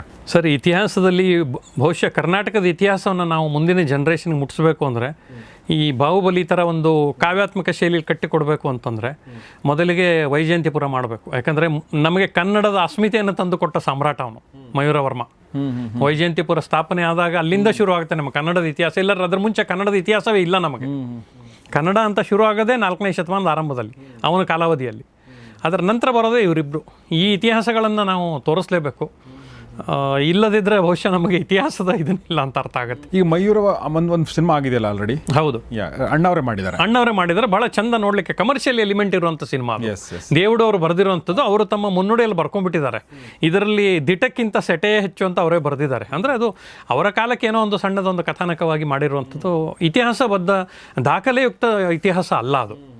ಅವರ ಒಂದು ಕಲ್ಪನೆಯಲ್ಲಿ ಬಂದಿರುವಂಥ ಒಂದು ಇದು, ಅದನ್ನೇ ಚಿತ್ರಕ್ಕೂ ಮಾಡಿದರೆ ಭಾಳ ಚೆನ್ನಾಗಿ ನಾವು ಎಂಜಾಯ್ ಮಾಡಿದಂಥ ಮೂವಿ ಅದು. ಅದ್ರ ನಿಜವಾದ ಇತಿಹಾಸ ತೋರಿಸ್ಬೇಕು ಅಂದರೆ ವೈಜಯಂತಿಪುರ ನೀವು ಒಂದು ಸಲ ಅದನ್ನು ಗಮನಿಸಬೇಕು. ಅದನ್ನು ಕೂಡ ಓದಿ ದಯವಿಟ್ಟು, ಮತ್ತು ಅದರ ಲಿಂಕ್ ಕೂಡ ನಾನು ಡಿಸ್ಕ್ರಿಪ್ಷನಲ್ಲಿ ಹಾಕಿರ್ತೀನಿ. ಅದಾದ ನಂತರ ನೀವು ಈ ಪುಸ್ತಕಗಳನ್ನ ಓದ್ಬೋದು. ಒಂದು ಇಮ್ಮಡಿ ಪುಲಕೇಶಿ ಬಗ್ಗೆ ಇರುವಂಥ ವಾತಾಪಿ ಅನ್ನೋ ಪುಸ್ತಕ, ಅದಾದ ನಂತರ ಇಮ್ಮಡಿ ಪುಲಕೇಶಿಯ ಮಗ ವಿಕ್ರಮಾದಿತ್ಯನ ಕುರಿತಾದ ಪುಸ್ತಕ. ಇನ್ನು ಸಂತೋಷ್, ಫೈನಲ್ ಆಗಿ ಇತಿಹಾಸದಲ್ಲಿ ಆಸಕ್ತಿ ಹುಟ್ಟಿದ್ದು ಅಂದರೆ ಒಬ್ಬ ಲೇಖಕನಿಗೆ ಸಹಜವಾಗಿ ಇತಿಹಾಸ ಬಗ್ಗೆ ಒಂದಿರುತ್ತೆ. ಆದರೂ ಕೂಡ ತುಂಬ ಜನ ಲೇಖಕರು ಇತಿಹಾಸವನ್ನು ಅಧ್ಯಯನ ಮಾಡಿ ಪುಸ್ತಕ ಬರೆಯುವಂಥ ತಾಳ್ಮೆ ಇರಲ್ಲ. ಒಂದು ಸೃಜನಶೀಲ, ಒಂದು ಲವ್ ಸ್ಟೋರಿ, ಒಂದು ಕಂಟೆಂಪರರಿ ಒಂದು ಮಾಡ್ಕೊಂಡ್ಬಿಟ್ರೆ ಅದು ತುಂಬ ಈಸಿಯಾಗಿರುತ್ತೆ. ಓಕೆ, ಆದರೆ ನೀವು ಇತಿಹಾಸವನ್ನು ಕೆದಕ್ತಾ ಹೋಗಿ ಅದಕ್ಕೇನಾದರೂ ಪ್ರೇರಣೆ ಅಥವಾ ನಿಮಗೆ role model in the sense inspiration ಆ ಥರ ಏನಾದರೂ? ಇಲ್ಲ, ಇದು ಸಾಕಷ್ಟು ನನ್ನ ಈ ಮೊದಲಿನ ಪುಸ್ತಕಗಳಾದರೂ ಸಹಿತ ನಾನು ಒಂದಷ್ಟು ಅಭ್ಯಾಸ ಇಲ್ಲದೆ ಯಾವ ಪುಸ್ತಕವನ್ನು ಮಾಡಿಲ್ಲ. ಯಾಕಂದ್ರೆ ನೀವು ಯಾವುದೇ ಪುಸ್ತಕ, ಇತಿಹಾಸ ಅಂತಲ್ಲ, ಇತಿಹಾಸಕ್ಕೆ ಬಿಟ್ಟು ಮುಂಚೆ ಮಾಡಿರೋ ಪುಸ್ತಕಗಳಿರ್ಬೋದು, ಅಬೋಟಾಬಾದ್ ಇರ್ಬೋದು, ಎಂಟೆಬೆ ಇರ್ಬೋದು, ಇನ್ಯಾವುದೋ ಮಂಗಳ ಮುಖ್ಯರ ಸಂಘದಲ್ಲಿ ಇರ್ಬೋದು. ಹಿಜಡಾಗಳ ಜೊತೆಗೆ ಏನಿಲ್ಲ ಅಂದರೂ ಒಂದು ಸುಮಾರು ಒಂದು 2-3 ತಿಂಗಳ ಕಾಲ ಕಳೆದಿದ್ದೀನಿ ನಾನು. ಅಲ್ಲಿ ಇಲ್ಲಿ ಬಸ್ ಸ್ಟ್ಯಾಂಡು, ಅಲ್ಲಿ ಇಲ್ಲಿ ಅವ್ರ ಜೊತೆ ಕೂತೆದ್ದು ಬಂದಿದ್ದೀನಿ. ಈ ರೀತಿ ಒಂದು ಅಭ್ಯಾಸ ಇಲ್ಲದೆ ಪುಸ್ತಕಗಳನ್ನು ಮಾಡಿಲ್ಲ ಯಾವುದು. ಅಂಥದ್ರಲ್ಲಿ ಮಯೂರನ ಇತಿಹಾಸ ಯಾಕೆ ಅಂತಂದರೆ ನಮ್ಮ ಕರ್ನಾಟಕದ ಒಂದು ಅಸ್ಮಿತೆ ಅವನು. ನಮ್ಮ ಕನ್ನಡದ ಅಸ್ಮಿತೆ. ನಮಗೆ ಈ ಹೆಸರೇ ಇರಲಿಲ್ಲ, ಕರ್ನಾಟಕ ಕನ್ನಡ ಅಂತ ರಾಜ್ಯ ಇಲ್ಲದೇ ಇರೋ ಕಾಲದಲ್ಲಿ ಕುಂತಳದ ಭಾಗದಲ್ಲಿ ಸಾಮ್ರಾಜ್ಯವನ್ನು ಸ್ಥಾಪನೆ ಮಾಡಿ ನಮಗೊಂದು ಐಡೆಂಟಿಟಿ ತಂದು ಕೊಟ್ಟಿರುವಂಥ ಸಾಮ್ರಾಟ ಅವನು. ಬಟ್ ಎಲ್ಲಿನೂ ಇವತ್ತು ಒಂದು ಇದನ್ನೇ ಇಲ್ವಲ್ಲ ಅಂತ ನಾವು ಯಾವಾಗಲೂ ಅನ್ನಿಸ್ತಾ ಇತ್ತು. ಆ ಸಂದರ್ಭದಲ್ಲಿ ಸರಿಯಾಗಿ ಕೆಲವು ಇತಿಹಾಸದ ಪುಟಗಳಲ್ಲಿ ಕೆಲವರು ಬರೆದಿರೋ ಕಥೆಗಳಲ್ಲಿ ಇದ್ದಕ್ಕಿದ್ದಂಗೆ ಮಯೂರವರ್ಮ ಒಬ್ಬ ಸಮುದ್ರ ಕಳ್ಳ, ಹಡಗುಗಳ್ಳ ಅನ್ನುವಂಥದ್ದು ಬೇರೆ ಬೇರೆ ಸಾಹಿತ್ಯಗಳಲ್ಲಿ ಕೆಲವು ಪುಟಗಳಲ್ಲಿ ಓದಿದೆ ನಾನು. ಅಂದ್ಕೊಂಡು ನಮ್ಮ ಇತಿಹಾಸಕ್ಕೆ ಇನ್ಯಾರೋ ಈ ರೀತಿ ಬೇರೆ ಬೇರೆ ಭಾಷೆಗಳಲ್ಲಿ ಬರಿತಾ ಇದ್ದಾರೆ, ಸಾಮ್ರಾಟನಾಗಿದ್ದವನನ್ನು ಒಬ್ಬ ಹಡಗುಗಳಕ್ಕೆ ಹೋಲಿಸ್ತಾ ಇದ್ದಾರೆ. ಇದು ಹಾಗೆ ಯಾಕೆ ಅಂತಂದರೆ ಇತಿಹಾಸದ ತರ್ಕಬದ್ಧವಾದ ಮತ್ತು ಸಂಶೋಧನಾತ್ಮಕವಾದಂಥ ಸಾಹಿತ್ಯವನ್ನು ನಾವು ಕೊಡದೇ ಇರೋದು. ಅದಕ್ಕೆ ಯಾರು ಏನು ಬೇಕಾದ್ರೂ ಮಾತಾಡ್ತಾರೆ, ನಿಮ್ಗೆ ಆಧಾರ ಇಲ್ಲ ಅಂತಂದರೆ. ಸೊ ಆಧಾರಬದ್ಧವಾಗಿರುವಂಥ ಒಂದು ಸಾಹಿತ್ಯ ಕೊಡಬೇಕು. ಅವಾಗ ಯಾರೇ ಒಬ್ಬ ಮಾತಾಡಿದ್ರು ಇದನ್ನು ಓದ್ದವನು ಹೇಳ್ತಾನೆ. ಸೊ ಆ ಕಾರಣದಿಂದ ಮಯೂರವರ್ಮ ಪುಸ್ತಕ ನಾನು ಅಭ್ಯಾಸ ಶುರುವಾಯಿತು. ಸಂಶೋಧನೆ ಜೊತೆಗೆ ಅದರ ಜೊತೆಗೆ ಮಾಹಿತಿಗಳು ಎಲ್ಲಿ ಸಿಗ್ತವೆ, ಎಲ್ಲಿ ದಾಖಲೆಗಳಿದ್ದಾವೆ, ಇದು ಆರಂಭವಾಗಿದ್ದು. ಸೊ ಅಲ್ಲಿಂದ ಶುರುವಾಗಿದ್ದೇನೆ. ಅದು ಮಾಡ್ತಾ ಇರ್ಬೇಕಾದ್ರೆ ಇಮ್ಮಡಿ ಪುಲಕೇಶಿ ಬಗ್ಗೆ ಮಾಹಿತಿ ಸಿಕ್ತು. ಇಮ್ಮಡಿ ಪುಲಕೇಶಿ ಮಾಡ್ತಾ ಇದ್ದೆ. ವಿಕ್ರಮಾದಿತ್ಯ ಇಷ್ಟು ದೊಡ್ಡ ಸಾಮ್ರಾಟ ಅಂತ ನಮಗೆ ಗೊತ್ತೇ ಇರಲಿಲ್ಲ. ಪುಲಕೇಶಿಗೆ ನಿಂತೋದಂಥ ಇತಿಹಾಸ ನಮ್ಮದು. ಏನಾಗಿದೆ ಕೇಳಿದರೆ 10ನೇ ಶತಮಾನದವರೆಗಿನ ಸಾಹಿತ್ಯ ಏನಿದೆ ಅಥವಾ ಇತಿಹಾಸ ಏನಿದೆ ಕನ್ನಡದಲ್ಲಿ, ಅದನ್ನು ನಾವು ಇತಿಹಾಸದಲ್ಲಿ ಮಕ್ಕಳಿಗೆ ಓದಿಸ್ತಾನೆ ಇಲ್ಲ. ಓದಿಸಿದ್ರು ಅರ್ಧ ಪುಟ ಚಿತ್ರ ಅರ್ಧ ಪುಟದಲ್ಲಿ ಇರುತ್ತೆ. ಅದನ್ನು ಕೂಡ ಏನಂತಂದರೆ ಇತಿಹಾಸದ ಥರ ಬರೆದಿರ್ತೀವಿ ಹೊರತಾಗಿ ಕಥಾನಕ ರೂಪದಲ್ಲಿ ಆಧಾರ ಸಹಿತವಾಗಿ ಬರಿತಾ ಇಲ್ಲ. ಯಾಕೆಂದರೆ ಅದು ಪಠ್ಯಕ್ರಮವನ್ನು ಹೇಗೆ ಕೊಡಬೇಕು ಅಂತ ವೈಜ್ಞಾನಿಕವಾಗಿ ಮಾಡದೇ ಇರುವಂಥ ಪರಿಣಾಮ ಇದು. ಮತ್ತು ನಮಗೆ ಇತಿಹಾಸ ಆಸಕ್ತಿ ಉಳಿಯೋದೇ ಇಲ್ಲ ಹಾಗಾದ ಕೂಡಲೇ. ಕರೆಕ್ಟ್. ಹಾಗಾಗಿ ನಮಗೆ ಇತಿಹಾಸ ಲೊತ್ತೊಳ್ತಾ. ಅದಕ್ಕಾಗಿ ಅಟ್ಲೀಸ್ಟ್ ಸಾಹಿತ್ಯದ ಮೂಲಕವಾದರೂ ಒಂದು ನೈಜ ಇತಿಹಾಸ ತಲುಪಲಿ ಅನ್ನುವಂಥ ಒಂದು ಇದರಲ್ಲಿ ಶುರುವಾಗಿದ್ದು. ಎಸ್.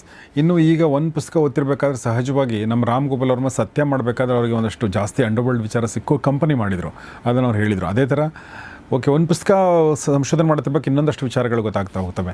ಹಾಗೆ ಈಗ ವಿಕ್ರಮಾದಿತ್ಯ ಬರೀತಿರ್ಬೇಕಾದ್ರೆ ನಿಮಗೆ ಇನ್ನೊಂದಷ್ಟು ವಿಚಾರಗಳು ಸಿಕ್ಕು, ಇನ್ನೊಂದು ಪ್ಲ್ಯಾನ್ ಮಾಡಿರ್ಬೇಕು ನೀವೀಗ.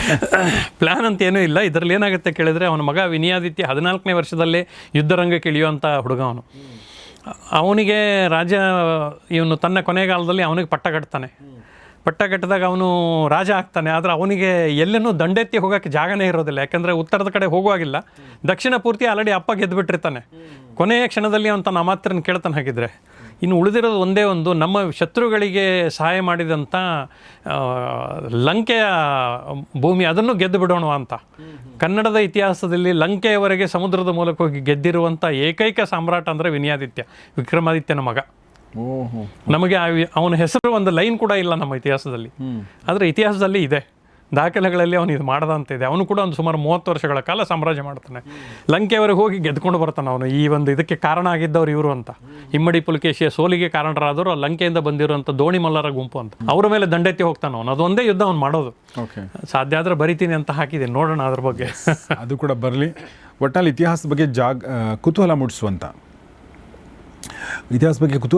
ಮತ್ತು ಇತಿಹಾಸದ ಬಗ್ಗೆ ಹೆಮ್ಮೆ ಮೂಡಿಸುವಂಥ ಕೃತಿಗಳು ಯಾವುದೇ ನಾಡಿಗಾಗಲಿ ಅದು ಭಾಳ ಬೇಕು. ಆ ಅಸ್ಮಿತೆ ಇದೆಯಲ್ಲ, ಅದು ನಾವು ಕನ್ನಡಿಗರಂದ್ರೆ ಯಾರು ನಾವು ಅನ್ನೋದು ನಮ್ಗೆ ಗೊತ್ತಿರಬೇಕಲ್ವ.